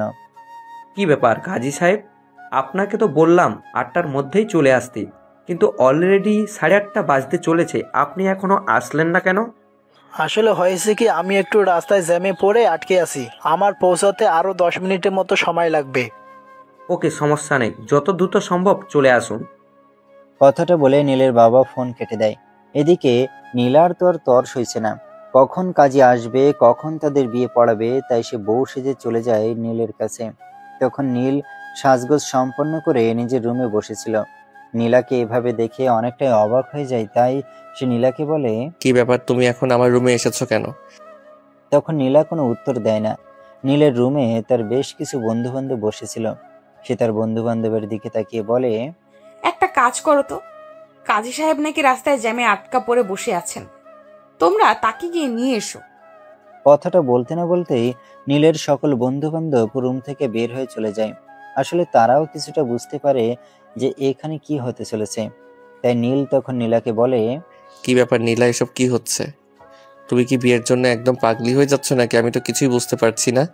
যেখানে কাজী সাহেব আসছেন, রাস্তায় একটু প্রবলেমে পড়েছেন, আর তখন কিনা তুমি আমার বন্ধুদের বললে তাকে নিয়ে আসতে। হ্যাঁ বলেছি, বেশ করেছি, তো আমি কি করব? তুমি নিজে সেটা বলো। আমি কতক্ষণ ধরে একা একা বসে আছি তোমায় ছাড়া? তোমায় ছাড়া কি আমার একটুও ভালো লাগে না? নীলা, এগুলো কোন ধরনের পাগলামি? তুমি এখন যাবে এখান থেকে, সবাই বাড়িতে আছে, কেউই দেখে ফেললে কিভাবে তুমি বলো? দেখো নীল, তুমি কিন্তু এটা খুব ভালো করে জানো যে আমাকে নিয়ে কে কি ভাবলো না ভাবলো সেটা নিয়ে আমার বিশেষ কোনো মাথা ব্যথা নেই। তখন নীল মনে মনে বলতে লাগলো, তোমার যে মাথা ব্যথা নেই সেটা তো আমি খুব ভালো করেই জানি, কিন্তু আমার তো মাথা ব্যথা আছে, কারণ আমি তো আর তোমার মতো পাগল নই। আমি সুস্থ সম্পূর্ণ একটা মানুষ। সেই কথাগুলো নিজের মনে মনে বলতে বলতেই নীল নীলাকে বলে, আচ্ছা যাই হোক, এখন তো আমার সঙ্গে দেখা হয়ে গেছে, তুমি যাও এই রুমে। একটু আদর করে দাও, তাহলেই চলে যাব। নীলা, তুমি যাবে এখান থেকে? আরে বাবা, আমি বললাম তো আমি যাব না। আমি এখানে তোমার আদর খেতে এসেছি। তুমি যতক্ষণ আমাকে আদর না করবে ততক্ষণ আমি যাবই না। নীলা, এক্ষুনি কেউ এসে পড়বে। যদি কেউ দেখে যে তুমি আমার বন্ধুদের রুম থেকে বের করে দিয়ে আমার সঙ্গে রুমে বসে আছো, তাহলে কি ভাববে? কিন্তু সেসব কথা যেন তার কান দিয়ে ঢুকছে না। সে তার কথায় অনড়। সে নীলের কাছে এসেছে, সে একটু আদর পেতে। নীল যতক্ষণ পর্যন্ত থাকে, একটু আদর না করবে, ঠিক ততক্ষণ পর্যন্ত এখান থেকে যাবেই না। কিন্তু নীল এবার জিদ করেই বসেছে, সে নীলাকে আর প্রশ্রয় দেবে না। কারণ সে কিছুটা হলেও বুঝতে পেরেছে বিয়ের পর তার সঙ্গে কি হতে চলেছে। বিয়ের পর পড়াশোনা সে তো নীলা কোনোভাবেই করতে দেবে না, কারণ যে রকমের মেয়ে সারাক্ষণ শুধু তাকে নিয়েই পড়ে থাকতে হবে। নীল এভাবে বসে আছে সেটা দেখে নীলা নিজেই নিজের কাজটা সেরে নিল। নীলের সারা গালে সে তার লাল লিপস্টিকের দাগে ভরিয়ে দিল। এমন অবস্থা দেখে নীল প্রচন্ড রকমের রেগে যায়, আর নীলাকে বলতে থাকে, নীলা, এখন কিন্তু একদম বেশি হয়ে যাচ্ছে। তুই যদি একদম বেশি বাড়াবাড়ি করো তাহলে কিন্তু আমি বাবার সঙ্গে গিয়ে বলে দিব তোমার সঙ্গে কোনো সম্পর্ক আমার কোনো কালে ছিল না, আর তোমাকে আমি বিয়ে করতে পারবো না। মিস্টার নীল, আমি লাইসেন্সটা পেতে চলেছি, তাই আপনি এখন যাই কিছু করেন না কেন তাতে কোনো কাজ হবে না। নীলার কাছ থেকে এই কথা শুনে নীল তাকে কিছু বলতে চাইছিল, কিন্তু সেটা বলার সুযোগ সে পেল না। ইতিমধ্যে তার বাবা সেখানে সে উপস্থিত হলো আর বলতে থাকলো, হ্যাঁ মামনি, তুমি একদম ঠিক কথাই বলেছ। সে আর এমন সুযোগ পাবেই না। তাহলে তো আমার শ্বশুর মশাই কিন্তু আমার পাশেই আছে, তোমার পাশে নেই, তাই যতই নাচানাচি করো না কেন কোনো কাজ হবে না।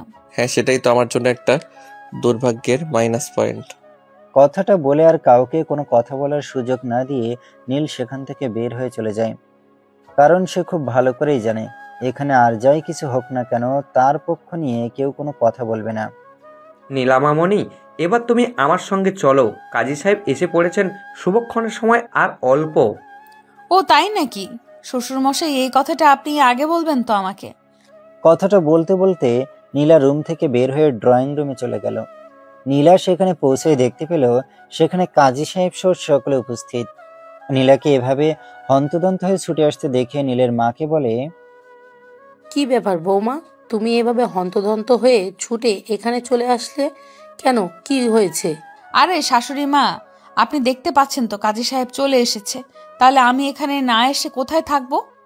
ততক্ষণে কাজী সাহেব সমস্ত লেখাপড়ার কাজ শেষ করে তারপর নীলের বাবাকে বলে, তো চৌধুরী সাহেব, আপনার ছেলের বিয়ের কাবিন কত টাকা লিখবো? সে আপনার যা ইচ্ছা লিখে নিন। দেখুন, আপনি তো খুব ভালো করেই জানেন যে আমার টাকা পয়সা অর্থ সম্পদ কোনো কিছুই অভাব নেই। আমার ছেলের বউ তার বিয়ের কাবিন হিসেবে যা চাইবে আমি তাই দিতে প্রস্তুত। নীলের বাবার কাছ থেকে এমন কথা শুনে কাজী সাহেব নীলার দিকে তাকিয়ে বলল, তো আপনি কি চান আপনার বিয়ের কাবিন হিসেবে? দেখুন কাজী সাহেব, অর্থ সম্পদের, টাকা পয়সার প্রতি আমার কোনো আকর্ষণ কোনোদিনও ছিল না, আর কোনো দিন হবেও না। আমি শুধু আমার ভালোবাসার মানুষটাকে পেতে চাই। That's enough. নীলা, তুমি তো এতক্ষণ বিয়ে বিয়ে বলে পাগল হয়ে যাচ্ছিলে, কিন্তু এখন কাজী সাহেব বিয়ের কাবিননামায় কি লিখবেন সেটা তোমায় জিজ্ঞাসা করছেন, সেটার উত্তর কেন দিচ্ছ না? এখন কেন এত লেট করছো? তখন নীলা নীলের দিকে একটু তাকিয়ে তারপর কাজী সাহেবের দিকে তাকিয়ে বলতে লাগলো। আমার বিয়ের কাবিননামায় আমার স্বামীর নাম লেখা হোক। তখন কাজী সাহেব এমন উদ্ভট কথার মানে জানতে চাইলে নীলা বলে সে নীলকে প্রচন্ড রকমের ভালোবাসে, সে নীলকে কোনোভাবেই হারাতে চায় না, যাতে কোনো কারণে তাদের সম্পর্কটা বিচ্ছেদের পথে চলে গেলেও তার বিনিময়ে সে শুধু নীলকেই পায়। তখন নীলের বাবা নীলাকে বলে, দেখো, সেই বিষয়ে তুমি আমার উপর সম্পূর্ণ ভরসা রাখতে পারো।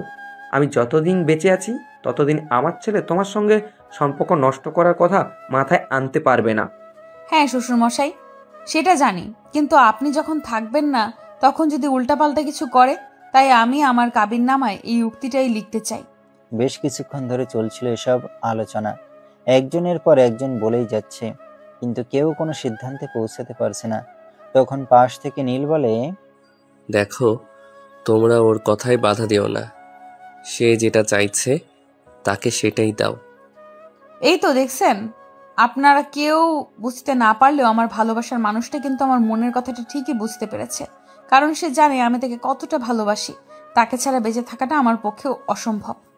হ্যাঁ, আর এটাও খুব ভালো করেই জানি যে আজ থেকে আমার জীবনে নতুন একটা অধ্যায় শুরু হতে চলেছে, যেখানে থাকবে শুধু আমার পরাজয়ের অধ্যায়সমূহ। এই কথাটা নীল বিড়বিড় করে বলছিল, কিন্তু বিড়বিড় করে বললে কি হবে, সেই কথাটা নীলার কান পর্যন্ত পৌঁছে গেল। আর সেটা শুনে নীলা হুট করে রেগে যায়, আর নীলের পাঞ্জাবির কলার চেপে ধরে বলে, এই, তোর এত বড় সাহস! তোর সঙ্গে এখনো আমার বিয়ের কাজ সম্পূর্ণই হলো না, আর এখনই তুই এত বড় বড় কথা বলছিস? এই সাহস তুই কোথায় পেলি? নীলার এমন আচরণ দেখে উপস্থিত সবাই হতভম্ব হয়ে এসব কিছু দেখছে, কেউ কিছু বলছে না। তাছাড়া নীলা এরকম আচরণ করবে সেটা কেউ আশাও করেনি। সবাই চুপচাপ দাঁড়িয়ে দাঁড়িয়ে দেখছে। সেটা দেখে পাশ থেকে নীলের বাবা বলে, কি ব্যাপার বৌমা, কি হয়েছে? তুমি এভাবে হুট করে রেখে গেলে কেন? কোনো সমস্যা হয়েছে নাকি, সেটা আমায় বলো।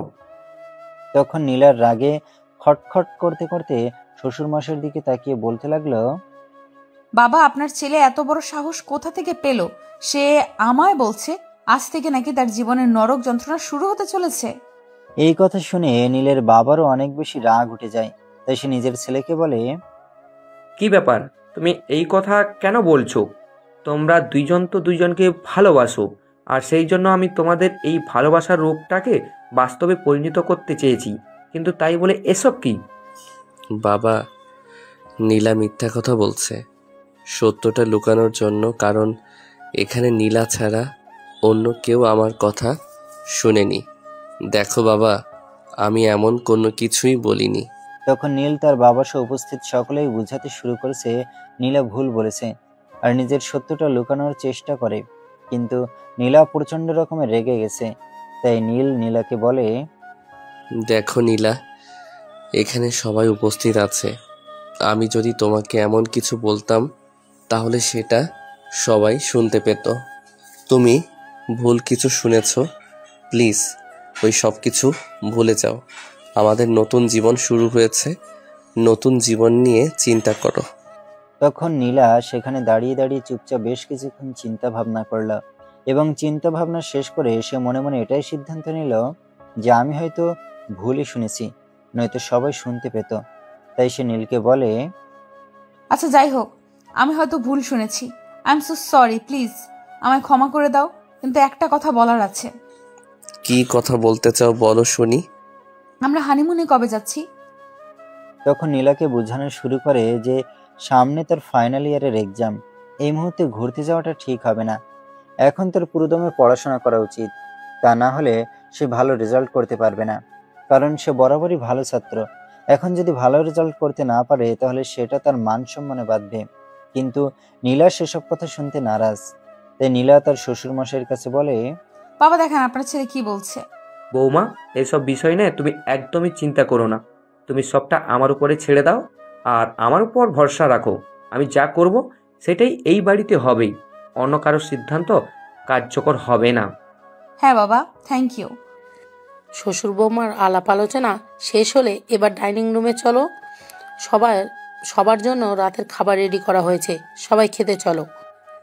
মা, সবাই খাবে কিনা আমি সেটা বলতে পারছি না, কিন্তু আমার দুপুর থেকে এই পর্যন্ত পেটে কোনো কিছু পড়েনি। পেটে আমার ক্ষুধায় ইঁদুর দৌড়াদৌড়ি করছে। আমাকে আগে খেতে দাও, তারপর না হয় অন্য কিছু নিয়ে চিন্তা করা যাবে। ওরে বাবারে, তুমি তো দেখছি বড্ড স্বার্থপর। এই সবে মাত্র বিয়ে করেছো আর এখনই ঘরে যে একটা বউ আছে সেটা ভুলে গেছো, শুধু নিজের পেটের চিন্তা করছো। বউয়ের কথা ভুলে গেছি? যেটা আমি কখন বললাম? আমি শুধু বললাম যে আমার পেটে প্রচণ্ড ক্ষুধা লেগেছে, আমাকে খেতে হবে। তখন নীলার শ্বশুর নীলাকে বুঝিয়ে বাজিয়ে ডাইনিং টেবিলে নিয়ে যায় এবং পরিবারের সকলে সেখানে উপস্থিত হয়। সবাই একসঙ্গে খেতে বসেছে। নীলা আর নীল সামনাসামনি খেতে বসেছে। তখনই নীলা হঠাৎ নীলের পায়ের খামচি দেয়। নীলের পায়ের নখ অনেক বড় বড় ছিল। এতে নীলের পায়ের কিছুটা অংশের চামড়া ছিঁড়ে গিয়ে রক্ত পড়ে যায়, আর তাতে নীল অনেকটা ব্যথা পায়।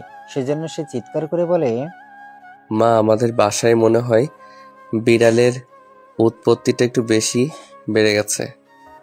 দেখো, আমার পায়ে বিড়াল খামচি দিয়েছে, খুব ব্যথা পেয়েছি। দেখো, এই যে রক্ত পড়ছে। আরে বাবা, আমাদের সারা বাড়িতে তো একটা মাত্র বিড়াল নেই, তাহলে তুই বিড়াল পেলি কোথায়? আর তোর পায়ে তো দেখছি সত্যি রক্ত পড়ছে, আয় দেখি, ফার্স্ট এড করে দিচ্ছি। তখন নীল আর কোনো কথা না বলে চুপচাপ তার মায়ের সঙ্গে উঠে অন্য রুমে চলে যায় এবং তার মা সেটাকে ফার্স্ট এইড করে দিলে সে রাতের খাবার না খেয়ে নিজের রুমে চলে যায়। নিজের রুমে পৌঁছে সে দেখতে অনেক সুন্দর করে সাজানো গোছানো, আর চার থেকে শুধু ফুলের সুবাস। এমনটা দেখে সে তার মাকে ডাকতে শুরু করে, মা, ও মা, কোথায় তুমি? একবার আমার রুমে এসো। কি ব্যাপার, কি হয়েছে, ডাকছিস আমায়? হ্যাঁ মা, তোমাকে ডাকছিলাম। আসলে একটা কথা জানার ছিল। আমার রুমে এভাবে ফুল দিয়ে সাজানো কেন? সেটা আমি বলতে পারবো না, তোর বাবা বলতে পারবে। আমি বুঝি না তোমরা যে কি করো না। কথাটা বলা শেষ করার আগেই নীলা রুমে এসে উপস্থিত হলো আর বলতে থাকলো, তা মিস্টার বরমশাই, আজকে যে আপনার বাসর সেটা কি আপনি ভুলে গেছেন? আর বাসর রাতে প্রত্যেকটা ছেলের ঘরকে এইভাবে সুন্দর করে সাজানো হয়ে থাকে, সেটা কি আপনার জানা নেই নাকি? আসলে বিষয়টা এরকম নয়, আমি এসব কিছু জানি না, সেটা আমি বলিনি। কিন্তু এই মুহূর্তে তো এই সব কিছুর প্রয়োজন আছে বলে আমি মনে করছি না। কোনটা প্রয়োজন আছে বলে আপনি মনে করছেন, দয়া করে সেটা বলবেন কি? নীলা, ইউনো, সামনেই আমার ফাইনাল ইয়ারের এক্সাম। এই মুহূর্তে আমি এসব কিছু নিয়ে মাথা ঘামাতে চাই না। আমি আমার পড়াশোনা নিয়েই মাথা ঘামাতে চাই। ও তাই নাকি? তাহলে শ্বশুর মশাই তখন যে কথাগুলো বললেন সেগুলো তোমার কান দিয়ে ঢুকেনি, তাই না? আমি কি আমার শ্বশুর মশাইকে ডেকে নিয়ে আসবো? নীলার এমন কথা শুনে নীল ভালোভাবেই বুঝতে পারলো এখন যদি নীলা ঘর থেকে বের হয়ে তার বাবার কাছে যায় তাহলে তার সঙ্গে খারাপ কিছু হতে পারে। তাই সে নীলাকে বলে, না, সেটা প্রয়োজন নেই। ও যাই হোক, তুমি বুঝতে পেরেছো, তার জন্য ধন্যবাদ। শুরু করা যাক তাহলে। কি শুরু করবে? তুমি কি ছোট বাচ্চা নাকি? আমি সেটাই বুঝতে পারছি না। তোমাকে সব কিছু আমার বলে দিতে হবে নাকি? বাসরাতে কি করে না করে সেই সব কিছু কি তোমার জানা নেই? জানা নেই সেটা আমি কখন বললাম? আমি তো শুধু তোমাকে বললাম যে কিভাবে শুরু করব, আই মিন কোন দিক থেকে শুরু করব, সেটাই জিজ্ঞাসা করেছি। যাই হোক, এখন কথা না বাড়িয়ে চলো তাড়াতাড়ি কাজটা সেরে ফেলি, কারণ আমাকে আবার পড়তে বসতে হবে। আচ্ছা, এই যে মিস্টার, আপনার কি মাথায় পড়াশোনা ছাড়া আর কোনো কথা নেই? অন্য কোনো কথা যদি নাই থাকতো তাহলে ভালোবাসার কথা কে বলেছিল আগে সেটা বলো। ভালোবাসার কথা তুমি আগে বলেছিলে, কিন্তু তাই বলে তুমি এইভাবে আমার সঙ্গে এইরকম করবে সেটা তো আমি ভাবতে পারিনি। কারণ ভালোবাসাটা তুমি আগে প্রকাশ করেছিলে, ভেবেছিলাম ইন্টারেস্ট আমার চাইতে তোমার বেশি থাকবে। দেখো, ইন্টারেস্ট নেই সেটা আমি বলিনি। তোমার প্রতি আমার প্রচণ্ড ইন্টারেস্ট আছে। আর যদি নাই থাকে তাহলে হয়তো সম্পর্কটা এই পর্যন্তই এগোতো না। যাই হোক, এখন ওইসব নিয়ে আলোচনা বন্ধ থাকাই ভালো। আমি চাই না এই মুহূর্তে আর ওইসব কিছু নিয়ে আলোচনা হোক। হ্যাঁ, আমি তো এটা আগেই বলেছিলাম যে এই সব কিছু নিয়ে এখন আলোচনা করার সময় নয়। এখন যে কাজের সময় সেই কাজটা করা হোক। কথাটা বলে নীল আর নীলা দুজনে দুজনের কাছে আসতে শুরু করে। একটু একটু করে দুজন দুজনের মধ্যে বিলীন হতে শুরু করে। এভাবে কিছুক্ষণের মধ্যেই দুজন দুজনের মধ্যে সম্পূর্ণরূপে বিলীন হয়ে যায়। প্রায় ঘন্টাখানেক পরে দুজন দুজনকে ছেড়ে দিয়ে দুপাশে শুয়ে পড়ে। তখন কিছুক্ষণ পর নীলা বলে, এই যে মিস্টার, তুমি ওদিকে শুয়ে আছো কেন? এদিকে আসো। এদিকে আসবো মানে? এখন তো তুমি তোমার চাওয়াটা পেয়ে গেছো, তাহলে ঘুমিয়ে পড়ো। এখন আর কি চাও? কি চাই মানে? কি চাই মানে কি? তোমাকে কি সবকিছু বলে বলে করতে হবে নাকি? বিয়ে করেছি কি একা একা ঘুমানোর জন্য নাকি? সে বাবা, তোমার যাই যে তুমি তাই করতে পারো, কিন্তু এখন আমাকে ঘুমালে হবে না। আমার অনেক পড়াশোনা বাকি আছে, আমাকে ক্লাসের পড়া শেষ করতে হবে। কথাটা বলে যেই না নীল বিছানা থেকে উঠতে যাবে তখনই নীলা তার হাত ধরে টান দিয়ে বিছানার উপর ফেলে দেয় আর বলতে থাকে, এই যে মিস্টার, শোনেন, আজ আপনার পড়াশোনা ওসব কিচ্ছু হবে না। কারণ আজ আমাদের বিয়ে হয়েছে। আজকের রাতটা অন্তত আপনাকে পুরো সময়টা আমায় দিতে হবে। তা না হলে কিন্তু আমি আপনার বাবার কাছে গিয়ে সব বলে দিব, বলে দিলাম। আল্লাহ, জীবনে আমি কোনো পাপ করেছি কিনা সেটা জানি না, তবে একটা ভুল করেছি সেটা জানি। সেটা হলো প্রেম করা। এমন মেয়ের সঙ্গে যদি প্রেম না করতাম তাহলে হয়তো আজ আমাকে এই দিনের সম্মুখীন হতে হতো না। যাই হয় হোক।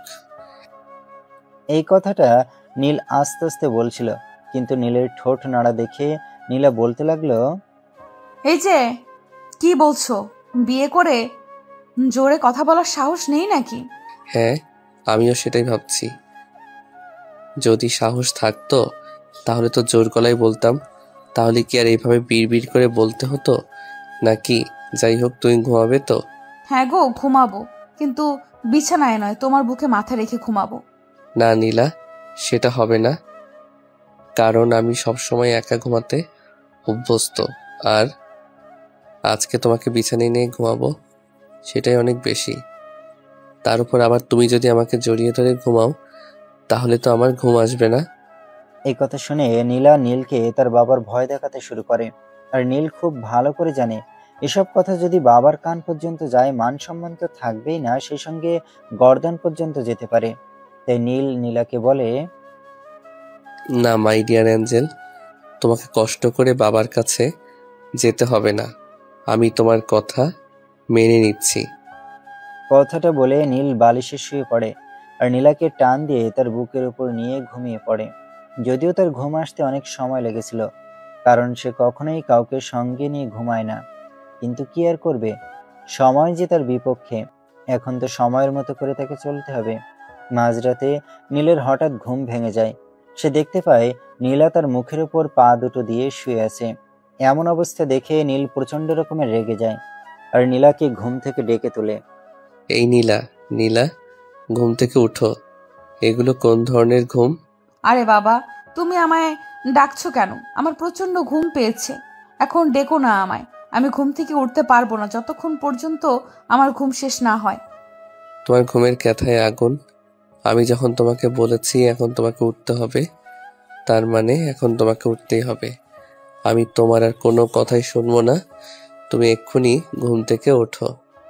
তখন নীলা কোনো রকমের ঢলতে ঢলতে উঠে বসে আর নীলকে জিজ্ঞাসা করে, কি ব্যাপার? কি হয়েছে? তুমি এত রাতে আমাকে ডেকে তুললে কেন?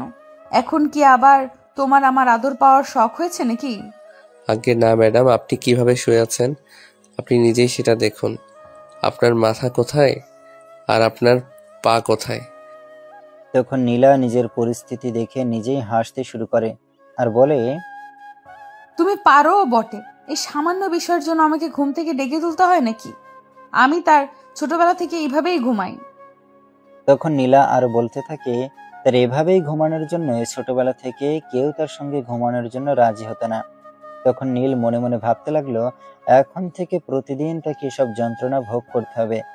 তখন হঠাৎ নীল বলল, তুমি যদি এইভাবেই ঘুমাও তাহলে কিন্তু আমাকে অন্য রুমে ঘুমাতে হবে।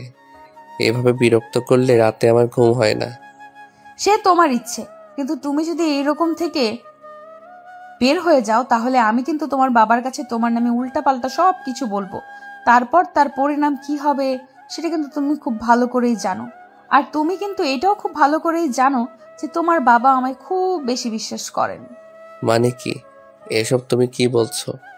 তুমি এভাবে ঘুমাবে আর আমাকে বাধ্য হয়ে তোমার সঙ্গে ঘুমাতে হবে, এটা হয় নাকি?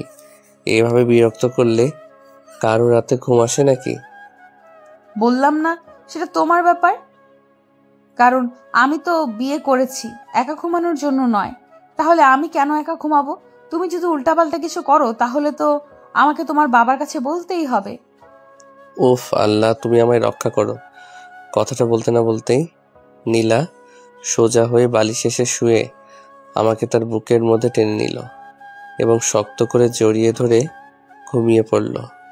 তারপর আবার সকালবেলা যখন নীল ঘুম থেকে উঠে নীলাকে কোথাও খুঁজে পায় না, সে রুমে খুঁজেছে, ব্যালকনিতে খুঁজেছে, এমনকি ভাষার সম্পূর্ণ ছাদ পর্যন্ত খুঁজে এসেছে, কোথাও তার দেখা পাওয়া গেল না। নীল মনে মনে অনেকটা চিন্তিত অবস্থায় বিছানার উপর বসেছিল। এমন সময় হঠাৎ নীলা ওয়াশরুম থেকে চুল মুছতে মুছতে বের হলো। তখন নীলাকে নীল বলে, এই তুমি এত সকালে ওয়াশরুমে চলে গেছো কেন? আমি তো তোমাকে সারা বাড়িতে তন্ন তন্ন করে খুঁজেছি, কোথাও খুঁজে পাইনি। তুমি আমাকে খুঁজে পাওনি এটা তোমার ব্যক্তিগত সমস্যা, তাহলে আমি কি করতে পারি? আমাকে কেন বলছো? আর ওয়াশরুমে কেন গেছো সেটা তুমি জানো না নাকি? হ্যাঁ, এটা তো আমি জানি না এত সকালে কেউ ফ্রেশ হয়। এটা তো আমার সত্যি জানা ছিল না। ও তাই নাকি? আচ্ছা ঠিক আছে, এখন একটা কাজ করো, তুমি নিজেও ফ্রেশ হয়ে আসো। আমি ফ্রেশ হয়ে আসবো মানে? নাকি এখন আমার খুব শীত করছে? আমি এখন ফ্রেশ হতে যেতে পারবো না।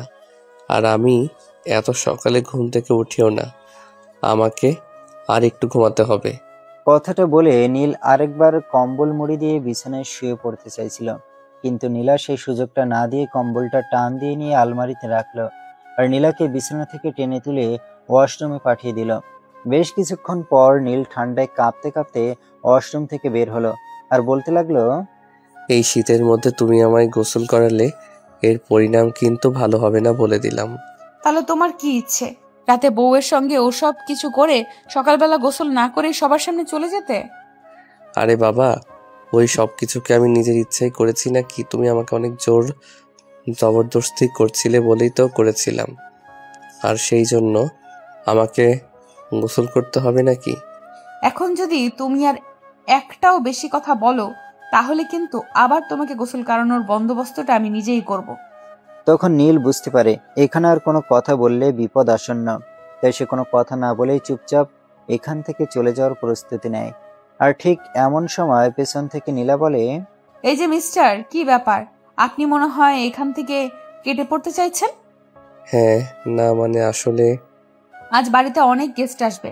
সকালবেলা শাশুড়ি মা এসে বলে গেছেন বাবা ওনার অফিসের সকল স্টাফকে ইনভাইট করেছেন ওনার একমাত্র ছেলের বিয়ে উপলক্ষে। হ্যাঁ, সেটা না হয় বুঝলাম, তারা আসবে আসুক। আর তাদের সঙ্গে আমার কি সম্পর্ক আছে? এই একদম আমার মেজাজ খারাপ করবে না বলে দিলাম। তারা আসবে আসুক মানে কি?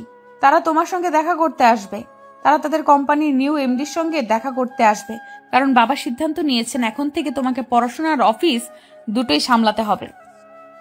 মানেটা কি? তুমি 1 মিনিট দাঁড়াও, আমি এক্ষুনি বাবার সঙ্গে কথা বলে আসছি। তখন নীল আর এক মুহূর্ত দেরি না করে তার বাবার রুমে চলে যায় এবং বাবাকে বলতে থাকে, কি ব্যাপার বাবা, আমি এসব কি শুনছি? তুমি যা শুনেছো একদম ঠিকই শুনেছো। তোমাকে এখন থেকে অফিস আর পড়াশোনা দুটো একসাথে সামলাতে হবে। তবে তার মাঝখানে আরও একটা কাজ আছে, সেটা আমি ব্রেকফাস্ট টেবিলেই বলবো। আর হ্যাঁ, একটা কথা, ব্রেকফাস্ট টেবিলে কিন্তু তুমি বৌমাকে নিয়েই জয়েন করবে। হায় আল্লাহ, আমি বিয়ে করলাম নাকি নিজের কপালে নিজেই কুড়াল মারলাম? কথাটা বিড়বিড় করে বলতে বলতে বাবার রুম থেকে বের হয়ে নিজের রুমে চলে আসে। আর রুমে এসে দেখে নীলা ড্রেসিং টেবিলের সামনে বসে গুনগুন করে গান গাইছে আর চুল আঁচড়াচ্ছে।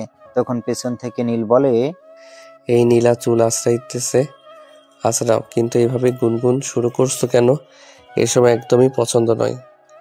তোমার পছন্দ না এটা দিয়ে আমি কি করতে পারি? তোমার পছন্দ তো আমার কাছে পছন্দ হবে না। এই নীলা শোনো, আমি এত কথা বলতে চাই না। তুমি যদি আমার রুমে থাকো তাহলে মুখ বন্ধ করে থাকতে হবে।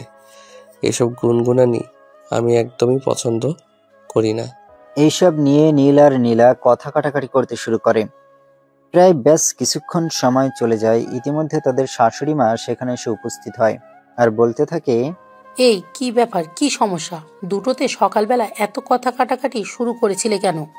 ঠিক ওই মুহূর্তে নীলকে কোনো কথা বলার সুযোগ না দিয়ে নীলা তার শাশুড়ি মায়ের কাছে গিয়ে বলতে থাকে, দেখুন মা, আমি আপনাদের বাড়িতে আসতে না আসতে আপনার ছেলে আমার সঙ্গে কিভাবে ঝগড়া শুরু করে দিয়েছে। বিয়ের আগে তো অনেক বলতো ভালোবাসি, ওই করি সেই করি, কিন্তু এখন তো শুধু দেখছি ঝগড়া আর ঝগড়া। কি রে নীল, বৌমে এসব কি বলছে? তুই সকালবেলা উঠে ঝগড়া শুরু করেছিস? এটা কোন ধরনের অসভ্যতা? মা, অসভ্যতা আমি করিনি। অসভ্যতা যে করেছে সে তোমার সঙ্গে ইনিয়ে বিনিয়ে কথা বলছে। যাই হোক, ব্রেকফাস্ট রেডি তো? আমার খুব ক্ষুধা লেগেছে। হ্যাঁ, সে তো অনেকক্ষণই হলো আমি রেডি হয়ে বসে আছি। তোর বাবাও টেবিলে অপেক্ষা করছে, কিন্তু তোরা দুজন আসছিলি না, তাই আমি তোদের দুজনকে ডাকতে এলাম। আচ্ছা মা, একটা কথা বলার ছিল। আমার মা কোথায়? উনি কি বাসায় চলে গেছেন?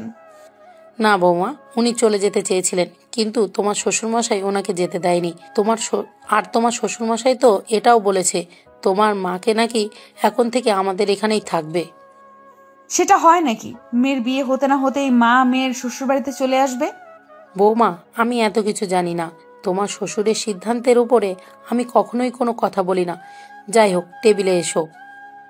কথাটা বলতে বলতে নীলের মা সেখান থেকে চলে যায়। তারপর নীল আর নীলা দুজনে একসঙ্গে ব্রেকফাস্ট টেবিলে জয়েন করে। ব্রেকফাস্ট টেবিলে এসে দেখে সবাই তাদের জন্য অপেক্ষা করছিল, তাই তারা আর দেরি না করে নাস্তা শুরু করে। নাস্তা প্রায় শেষের দিকে তখন নীলের বাবা বলে, দেখো নীল, আমি তোমাকে একটা কথা বলতে চাই। যদিও আমি এটা খুব ভালো করেই জানি যে আমার সিদ্ধান্তে বৌমা খুবই খুশি হবেন, কিন্তু তুমি কি বলবে সেটা জানি না। তোমার বৌমা খুশি হবে আর আমি কি বলবো সেটা তুমি জানো না? তাহলে বলো তো শুনি, তুমি কি বলতে চাও? আসলে আমি তোমাদের দুজনের জন্য সিঙ্গাপুরের 2টো টিকিট বুকিং করেছি। আমি চাইছি তোমরা আগামী পরশু হানিমুনে যাও। বাবা, এই মেয়েটার সঙ্গে তোমার কি সত্যি সত্যি মাথা খারাপ হয়ে গেছে কিনা? আমি কিন্তু এটা বুঝতেই পারছি না। কারণ তুমি খুব ভালো করেই জানো যে সামনেই আমার ফাইনাল ইয়ারের এক্সাম, আর এই মুহূর্তে আমি কিনা সিঙ্গাপুর যাব হানিমুনের জন্য। আসলে বিষয়টা কেমন হাস্যকর লাগে না? কথাটা বলতে না বলতে নীলা কিছু একটা বলতে চাইছিল, কিন্তু নীলের বাবা সেই সুযোগটা না দিয়ে নিজেই বলতে থাকলেন, দেখো বৌমা, তুমি তো খুব ভালো করেই জানো যে তোমাকে আমি আগেই বলে দিয়েছি এই বাড়িতে আমার সিদ্ধান্তের উপর কারোর কোনো কথা চলে না। হ্যাঁ, আমি আশা করি এই বিষয়ে তোমার এত কিছু চিন্তা না করলেও চলবে। কথাটা বলতে বলতে নীলের বাবা নীলের দিকে তাকিয়ে বলতে থাকে, দেখো, তোমার সদ্য বিয়ে হয়েছে, তাই আমি চাই না এই সময়টা নষ্ট হোক, কারণ এই সময়টা জীবনে তুমি কখনোই ফিরে পাবে না। কিন্তু বাবা, আমি কি পড়াশোনার সময়টা জীবনে যদি আবার ফিরে পাবো? এনজয় করার জন্য তো পুরো জীবনটাই পড়ে আছে, কিন্তু পড়াশোনা কি সারা জীবন করা যাবে? তুমি কি এই মুহূর্তে আমার সঙ্গে তর্কে যেতে চাইছো নাকি? তোমার সঙ্গে তর্ক করার মতো দুঃসাহস আমার কোনোদিন ছিল না, আর কোনোদিন হবেও না। ঠিক আছে, আমি যাচ্ছি।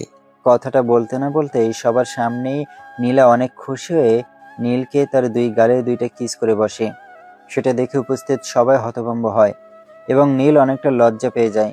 সে নীলাকে বলতে থাকে, নীলা, কি হচ্ছে এসব? এখানে পরিবারের সবাই রয়েছে, এখানে তোমার কাছ থেকে এরকম ব্যবহার কেউ আশা করি না। আমি কি কোনো খারাপ আচরণ করলাম নাকি? আমি তো আমার বরকে কিস করলাম, খারাপ কিছু তো করিনি। নীল, তুমি বৌমার সঙ্গে খারাপভাবে কথা বলো না। তুমি বৌমার সঙ্গে ভদ্র ব্যবহার করো। বাবা, তুমি ওই মেয়েটার সঙ্গে তাল মিলাচ্ছ? হ্যাঁ, আমি বৌমার সঙ্গে তালে তাল মিলাচ্ছি। তার কারণ হলো তুমি এখন যে সময়টার মধ্যে আছো, আমিও এক সময় এই সময়টার মধ্যে দিয়েই গিয়েছিলাম। কারণ খুব ভালো করে জানো যে তোমার মাকে আমি ভালোবেসেই বিয়ে করেছিলাম, কিন্তু পরিবারের চাপে আমি তোমার মাকে এই সময়গুলো ভালোভাবে উপভোগ করতে দিতে পারিনি। হ্যাঁ নীল, তোর বাবা একদম ঠিক কথাই বলেছে। যে সময়গুলো আমরা উপভোগ করতে পারিনি, সেই সময়গুলো তোমাদের মিস হোক, সেটা আমরা চাই না।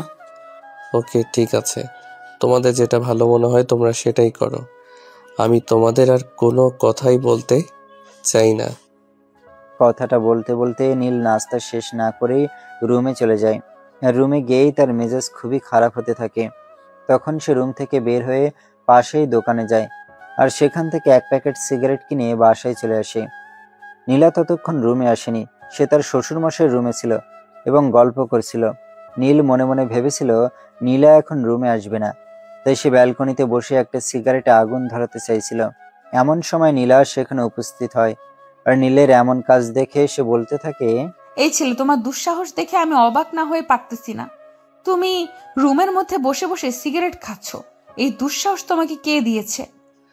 না মানে আসলে নীলা, প্লিজ ট্রাই টু আন্ডারস্ট্যান্ড। আমার মেজাজ খুব খারাপ আছে, তুমি আমায় ডিস্টার্ব করো না। ও তাই নাকি? তোমার মেজাজ খারাপ আছে তাই বলে তুমি রুমের মধ্যে বসে বসে সিগারেট খাবে আর আমি তোমায় কিছু বলবো না, সেটা তুমি ভাবলে কি করে? দাঁড়াও তুমি, আমি এক্ষুনি শ্বশুরমশাইকে সব বলে দিচ্ছি। নীলা লক্ষ্মী বউ আমার, প্লিজ এমনটা করে না। তুমি বাবার কাছে এসব বিষয়ে কিছু বলতে চেও না, তাহলে আমার কপালে অশেষ দুর্গতি আছে। কখন নীলা মনে মনে ভাবতে থাকে, এটাই তো সুযোগ তোমাকে আরো একবার পরাস্ত করার। যাই হোক, তখন নীলা বলতে থাকে, আমি শুধুমাত্র একটা শর্তেই এইসব কথা ভুলে যেতে পারি। তুমি যদি আমার শর্তে রাজি থাকো তাহলে বেডরুমে চলো। মানে আমি তোমার কথার আঁকাবড়া কিছুই বুঝতে পারছি না। এখন বেডরুমে যাব কেন?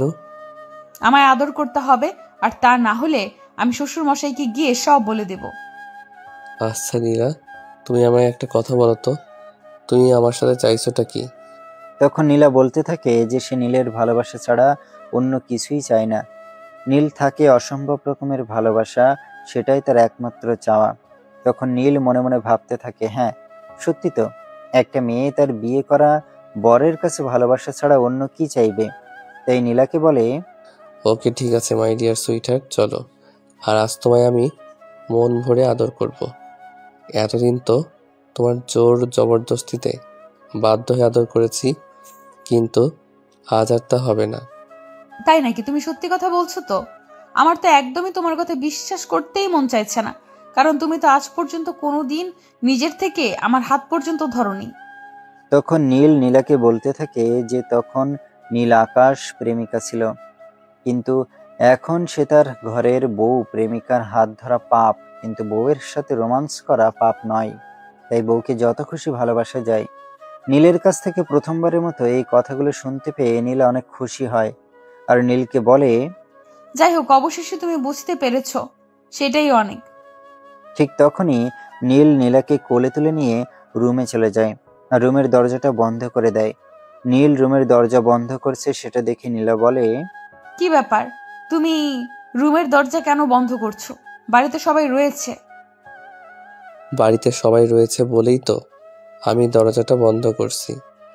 বাইরে যদি কেউ না থাকতো তাহলে তো আর আমি রুমের দরজা বন্ধ করতাম না, আর বন্ধ করতে হতো না। দেখো বাড়িতে সবাই রয়েছে, আর এখন যদি আমরা কোয়ালিটি টাইম পাস করি আর তখন যদি কেউ চলে আসে, তাহলে তোমার মান সম্মানের 12টা বেজে যাবে। তাই তো দরজাটা বন্ধ করে এলাম, যাতে কেউ রুমে ঢোকার আগে অন্তত একবার নক করে নেয়। তখন নীলা বলতে থাকে, ওকে ঠিক আছে, চলো তাহলে। নীলা আর নীল দুজনেই বিছানায় চলে আসে। নীলা বিছানার এক পাশে বসেছিল, তখন নীল তার পাশে গিয়ে বসে, আর তার ঘাড়ের থেকে চুলটা সরিয়ে তার ঘাড়ের দিক থেকে হাতটা নিচে নিতে নিতে বলে, আজ আমি আমার সম্পূর্ণ ভালোবাসা তোমায় উজাড় করে দেব। আজ আমার ভালোবাসায় তোমাকে সম্পূর্ণ ভরিয়ে দেব, আর আজ তুমি আমার কাছে যা চাইবে তাই পাবে। তুমি সত্যি বলছো তো? আমি তোমার কাছে যা চাইবো তুমি আমাকে তাই দেবে? হ্যাঁ ম্যাডাম, আপনি একদম ঠিকই শুনেছেন। আমি আপনাকে সত্যি কথাই বলছি। আপনি আমার কাছে যা চাইবেন আমি আপনাকে তাই দেব। আর যদি বলি আমি তোমার বাচ্চার মা হতে চাই, আম্মু ডাক শোনাটা আমার অনেক দিনের শখ। বাচ্চা সামলাতে পারবে তো? নিজেই তো এখনো বাচ্চামি করো।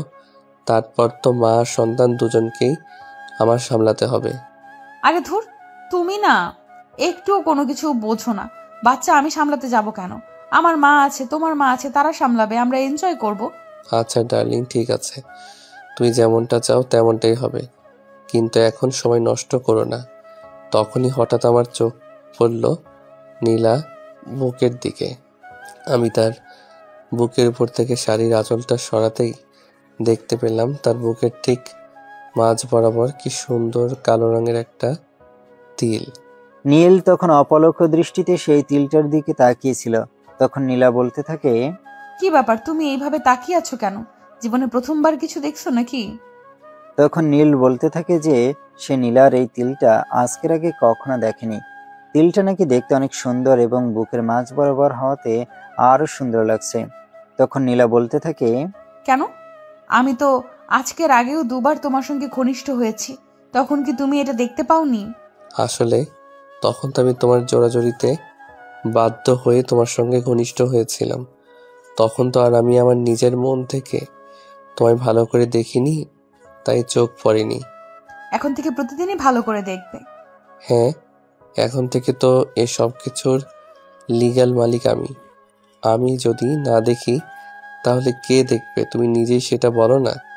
তখন নীলা বলতে থাকে, নীল এভাবে মিষ্টি মিষ্টি কথা বলে আর কতক্ষণ সময় কাটাবে? তার তো ভালোবাসা পেতে তাড়া সইছে না। এই কথা শুনে নীল নীলাকে উত্তর দেয়, এত তাড়াহুড়ো করছো কেন? আগে আমার জিনিসগুলোকে আমার একটু ভালো করে পরখ করে দেখে নিতে দাও, তারপর না হয় আমি আমার জিনিসগুলোর দেখভাল করি। ও আচ্ছা, তাই নাকি? তাহলে এতদিন কোথায় ছিল এসব মালিকানা? আরে বাবা, তুমি এটা বোঝো না কেন? এতদিন তো আর আমি এই সব কিছুর লিগ্যাল মালিক ছিলাম না। হ্যাঁ, আর এটা খুব ভালো করেই বুঝতে পারছি। যাই হোক, এখন আর দেরি না করে কাজ শুরু করো তো। তখন নীল আর দেরি না করে নীলাকে আদর করতে শুরু করে। নীল নীলাকে টান দিয়ে তার কাছে টেনে নেয় এবং বিছানায় শুয়ে দেয়। তারপর আস্তে আস্তে সে নীলাকে নিজের করে নিতে শুরু করে। নীলা নিজেকে সম্পূর্ণরূপে নীলের কাছে বিলিয়ে দেয়। এভাবে দুজন দুজনের সুখের মুহূর্তটা উপভোগ করতে থাকে। এরপর কেটে গেল দীর্ঘ 9 মাস। নীলা 9 মাসের প্রেগনেন্ট। তার ডেলিভারি টাইম চলে এসেছে। শ্বশুরবাড়িতে সে এখন বিশেষ অতিথির মতো। সবাই তাকে সকল কাজে খুবই সহযোগিতা করে আর তাকে খুব যত্ন করে, কারণ সে প্রেগনেন্ট। এদিকে নীল আর তার বাবার কথা তো বলতেই হয় না। নীলা তার শ্বশুরমশাই একমাত্র আদরের বৌমা। তার শ্বশুরমশাই বৌমার যেন কোনো কষ্ট না হয় সেদিকে খেয়াল রাখেন। বাড়িতে নতুন দুটো কাজের লোক নিয়োগ দিয়েছেন, যাতে বৌমাকে এক গ্লাস জল পর্যন্ত তুলে খেতে না হয়।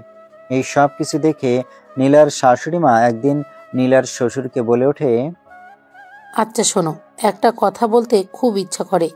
তুমি এখন তোমার বৌমার যতটা যত্ন নিচ্ছ, খেয়াল করছো, আমিও তো তোমার সন্তানের মা হয়েছিলাম। তখন তো তুমিও আর এমন ছিটে ফোটাও খেয়াল রাখোনি। হ্যাঁ, আমি মানছি তুমি যা বলছো ঠিক বলছো, কিন্তু তোমাকেও এটা মানতে হবে। তখন একটা সময় ছিল আর এখন অন্য একটা সময় এসেছে। তখন নীলের বাবা আরো বলতে থাকে, তখন পরিবারের সমস্ত চাপ ওনার উপর ছিল, কিন্তু এখন সংসারে আরো অনেক মানুষ এসেছে, তাই তিনি নিজের পুত্রবধূর খেয়াল রাখবার জন্য বিশেষ নজর রাখেন। তিনি আরো বলেন, নীলের মাকে যখন তিনি এই বাড়ির বউ করে এনেছিলেন তখন তাদের সংসারে টাকা পয়সার যথেষ্ট টানাপোড়েন ছিল, কিন্তু এখন টাকা পয়সার কোনো অভাব নেই। তাই তখনকার সময়ের সঙ্গে এখনকার সময়ের তুলনা শুধুমাত্র বোকামি ছাড়া অন্য কিছুই না। তখন নীলের মা আর কোনো কথা বলার সুযোগ পায় না। এদিকে দেখতে দেখতে ডেলিভারির ডেট চলে আসে। বাড়ি থেকে সবাই তাকে যখন সরকারি হসপিটালে নিয়ে যায়, কিন্তু নীলের মনে প্রচন্ড ভয় করছে। নীল বারবার শুধু কান্না করেই চলেছে আর বলছে, তোমাকে আমি বারবার বললাম এখনই বাচ্চা নেওয়ার কোনো প্রয়োজন নেই। আগে সংসারটা বোঝো, নিজের যত্ন নিতে বুঝো, তারপর না হয় বাচ্চা নিও। কিন্তু তুমি তো আমার কোনো কথাই শুনলে না। এখন যদি কিছু একটা হয়ে যায়। তখন নীলের বাবা ধমক দিয়ে থাকে, বলে, তোমার মাথায় কি সব সময় নেগেটিভ চিন্তা ছাড়া অন্য কোনো কিছুই আসে না নাকি? বাবা, আমি কি করব তুমি সেটা আমায় বলো। যা হচ্ছে চুপচাপ সেটা দেখে যাও, আর আমাদের উপর ভরসা রাখো। দেখো, খুব ভালো করেই জানো যে টাকা পয়সার চিন্তা আমি কখনোই করি না। আমার যদি সমস্ত সম্পদ ও বৌমার পিছনে খরচ করতে হয়, আমি তাতেও রাজি আছি, কিন্তু আমার বৌমা আর তার সন্তান ভালো থাকবেই। তখন নীল আর কোনো কথা বলে না। ইতিমধ্যে নীলাকে ওটিতে নিয়ে যাওয়া হয় এবং তাদের পরিবারের সবাই সেখানে অপেক্ষা করতে থাকে কখন ডাক্তার তাদেরকে কিছু একটা বলবেন। ইতিমধ্যে ডাক্তার প্রায় ঘন্টাখানেক পর ওটি থেকে বের হয়। ডক্টরের মুখে ভীষণের চাপ, সেটা দেখে নীল বলতে থাকে, ডাক্তারের চেহারা দেখে স্পষ্টই বোঝা যাচ্ছে খারাপ কিছু একটা হয়েছে। তোমরা তো কেউ আমার কথা শুনলে না, এখন দেখো। কথাটা বলতে বলতে নীল পাগল প্রায় হয়ে ডক্টরের কাছে ছুটে যায় আর ডক্টরের হাত ধরে বলতে থাকে, ডক্টর, আমার বউ কেমন আছে? তার কিছু হয়নি তো? I am sorry. না মানে আসলে কি আমতা আমতা করছেন? প্লিজ বলেন না, আমার বউয়ের কিছু হয়নি তো? তখন ডক্টর একটু মুচকে হাসি দিয়ে বলে, তার স্ত্রী একদম সম্পূর্ণ সুস্থ আছে এবং তাদের একটা ফুটফুটে কন্যা সন্তান হয়েছে। সেটা শুনে নীলের খুশি যেন আর বাধা মানছে না। নীল তখন ডক্টরকে বলে, ডক্টর, আমি কি আমার স্ত্রী সন্তানের সঙ্গে দেখা করতে পারি? হ্যাঁ দেখা করতে পারবেন, কিন্তু ওটিতে নয়। তাদেরকে কিছুক্ষণের মধ্যেই ক্যাবিনে শিফট করা হবে। তখন নীলের বাবা নীলের কাছে আসে এবং তার কাঁধে হাত রেখে বলতে থাকে, কি বলেছিলাম না, তোর বাবা বেঁচে থাকতে তোর স্ত্রীর সন্তানের কোনো ক্ষতি হতে দিবে না। থ্যাংক ইউ বাবা, থ্যাংক ইউ সো মাচ। অতঃপর কিছুক্ষণের মধ্যে নীলাকে কেবিনে শিফট করা হয়। নীল তখন কেবিনে প্রবেশ করে। সেখানে পৌঁছে সে দেখতে পায় পাশে তাদের ফুটফুটে কন্যা সন্তান ঘুমোচ্ছে। নীল তখন আস্তে আস্তে নীলার পাশে যায় এবং একটা চেয়ার টেনে তার হাত ধরে বসে নীলাকে বলে, অবশেষে ধন্যবাদ তোমায় আমাকে বাবা হওয়ার মতো সুখ টেনে দেওয়ার জন্য। এখন ধন্যবাদ দিচ্ছ কেন? তখন তো খুব বলেছিলে। হ্যাঁ বলেছিলাম, তুই জানো না আমি তোমায় কতটা ভালোবাসি, আর তোমাকে হারিয়ে আমি বেঁচে থাকতে পারতাম না। কারণ এটা তুমি খুব ভালো করেই জানো যে আমাদের দেশে প্রতি বছর কত মা মারা গেছেন সন্তান জন্ম দিতে গিয়ে। আর সেই জন্য তোমাকেও সব সময় নেগেটিভ চিন্তাই করতে হবে, তাই না? সরি, এই যে কান ধরে বলছি, আর কখনো এসব নেগেটিভ চিন্তা ভাবনা করব না। এবারের মতো প্লিজ আমায় ক্ষমা করে দাও। হয়েছে, এখন আর ন্যাকামি করার কোনো প্রয়োজন নেই। কারণ আমি যখন তোমাকে ভালোবেসেছিলাম, বিয়ে করতে এসেছিলাম, তখন তো তুমি কত অজুহাত, কত করেছিলে। আর যখন বাচ্চা নিতে চেয়েছিলাম তখনও। এখন এত আলগা দরদ দেখানোর কি দরকার আছে? এই তুমি আর একদম অতীত নিয়ে কথা বলবে না, কারণ তখনকার বিষয়টা তুমি খুব ভালো করেই জানো। তুমি জানতে যে আমি সেটেল হয়ে তারপর বিয়ে করতে চেয়েছিলাম, কিন্তু তার মানে এই নয় যে আমি তোমাকে ভালোবাসতাম না। ততক্ষণে এই কথাগুলো নীলের বাবা কেবিনের বাইরে দাঁড়িয়ে দাঁড়িয়ে শুনছিল। অতঃপর তাদের দুজনের কথা শেষ হলে নীলের বাবা কেবিনে প্রবেশ করে। দেখো বৌমা, এটা তুমি খুব ভালো করেই জানো যে আমি তোমায় খুব বেশি সাপোর্ট করি, কিন্তু যেদিন তুমি নীল আর তোমার মাকে নিয়ে আমার কেবিনে এসেছিলে, সেই দিন আমি তোমাদের দুজনকে দেখেই বুঝতে পেরেছিলাম তোমরা দুজনেই দুজনকে অসম্ভব রকম ভালোবাসো। আর সেটা আমাকে আমার সিক্স সেন্স বলেছিল। আর যদি আমি এটা বুঝতে পারতাম যে এটা একতরফা ভালোবাসা, সেখানে আমার ছেলের কোনো ভালোবাসা নেই, তাহলে হয়তো আমি তোমাকে আমার বাড়ির বউ করে আনতামই না। বাবা, আপনি এই কথা বলছেন? হ্যাঁ বৌমা, আমার ছেলেটা তোমাকে খুব বেশি ভালোবাসে, কিন্তু সে আমাকে প্রচণ্ড রকমের ভয় পায়, তাই সেদিন কোনো কথা বলেনি। অতঃপর তিনজনে বসে বসে গল্প করে থাকে। এভাবে দেখতে দেখতে 7 দিন হয়ে গেল। আজ নীলা এবং তারা নবজাতক কন্যা সন্তানকে নিয়ে বাড়ি যাওয়ার পালা। আর চৌধুরী বাড়িকে অনেক সুন্দর করে সাজানো হয়েছে, যতটা সুন্দর করে নীলের বিয়ের দিনেও সাজানো হয়নি। সবকিছু দেখে একটা উৎসব মুখর পরিবেশ বলে মনে হচ্ছে। মহিলারা সবাই বাড়িতেই ছিল, আর নীল এবং তার বাবা তারা দুজনে হসপিটালে গিয়েছিল মা মেয়েকে আনতে। তারা বাড়িতে আসতে তাদেরকে সাদর সম্ভাষণা জানিয়ে বরণ করে নেওয়া হলো। সেটা দেখে নীলা বলে, বাবা, আজ বাড়িতে আমাদের মা মেয়েকে যতটা আদর করে বরণ করে নেওয়া হচ্ছে ততটা তো আমাকে আমার বিয়ের দিনেও করা হয়নি। আসলে বৌমা, হয়েছে কি জানো, সেই দিন তো তুমি একা ছিলে, কিন্তু আজ তোমার কোলে আমাদের বংশের প্রদীপ রয়েছে, তাই আজ তোমার প্রায়োরিটিটা তো একটু বেশিই থাকবে, তাই না? তখন নীল তার পকেট থেকে তার মোবাইলটা বের করে সবাইকে উদ্দেশ্য করে বলে, আমি আমাদের এই আনন্দঘন মুহূর্তটাকে ক্যামেরা বন্দি করে রাখতে চাই। সবাই একটু এদিকে আসবে। নীলের কথায় সবাই একত্রিত হয় এবং একে ফ্রেমে বন্দি হয়। অতঃপর সবাই নীলা এবং তার মেয়েকে নিয়ে বাড়ির ভেতরে চলে যায়। আর সেদিনই তার শ্বশুরমশাই বেশ ঘটা করে তার মেয়ের আকিকা অনুষ্ঠানের আয়োজন করেন এবং নিজের বাড়ির নতুন অতিথিকে সাদরে গ্রহণ করে নেন। এরপর চলে যায় দীর্ঘ 1 বছর। ইতিমধ্যে নীল আর নীলার মেয়ে টুকটুক করে হাঁটতে শিখেছে। সে সারা বাড়ি টুকটুক করে হেঁটে বেড়ায়। একদিন রাতের বেলা রাত প্রায় 12টার বেশি বেজে গেছে, কিন্তু নীলার মেয়ে কোনোভাবেই ঘুমাচ্ছিল না। তাই নীল বলে, নীলা, নিশিতাকে মায়ের কাছে রেখে আসি। কেন তো মায়ের কাছে রেখে আসবো কেন? উনি তো ঘুমাচ্ছেন, ওনাকে বিরক্ত করা ঠিক হবে না। তো আমি কি করব সেটা তুমি আমাকে বলো। আমার তো এখন তোমাকে খুব কাছে পেতে ইচ্ছে করছে, কিন্তু মেয়ের সামনে কিভাবে কি করব, তাই নিশিতাকে মায়ের কাছে রেখে আসি। তখন নীলা আর অমত করেনি, কারণ সে খুব ভালো করে জানে এখন যদি সে অমত করে তারপরও নীল তার কোনো কথাই শুনবে না। অতঃপর নীল তার মেয়েকে তার মায়ের কাছে রেখে আসে এবং সঙ্গে সঙ্গে দরজাটা বন্ধ করে দেয়।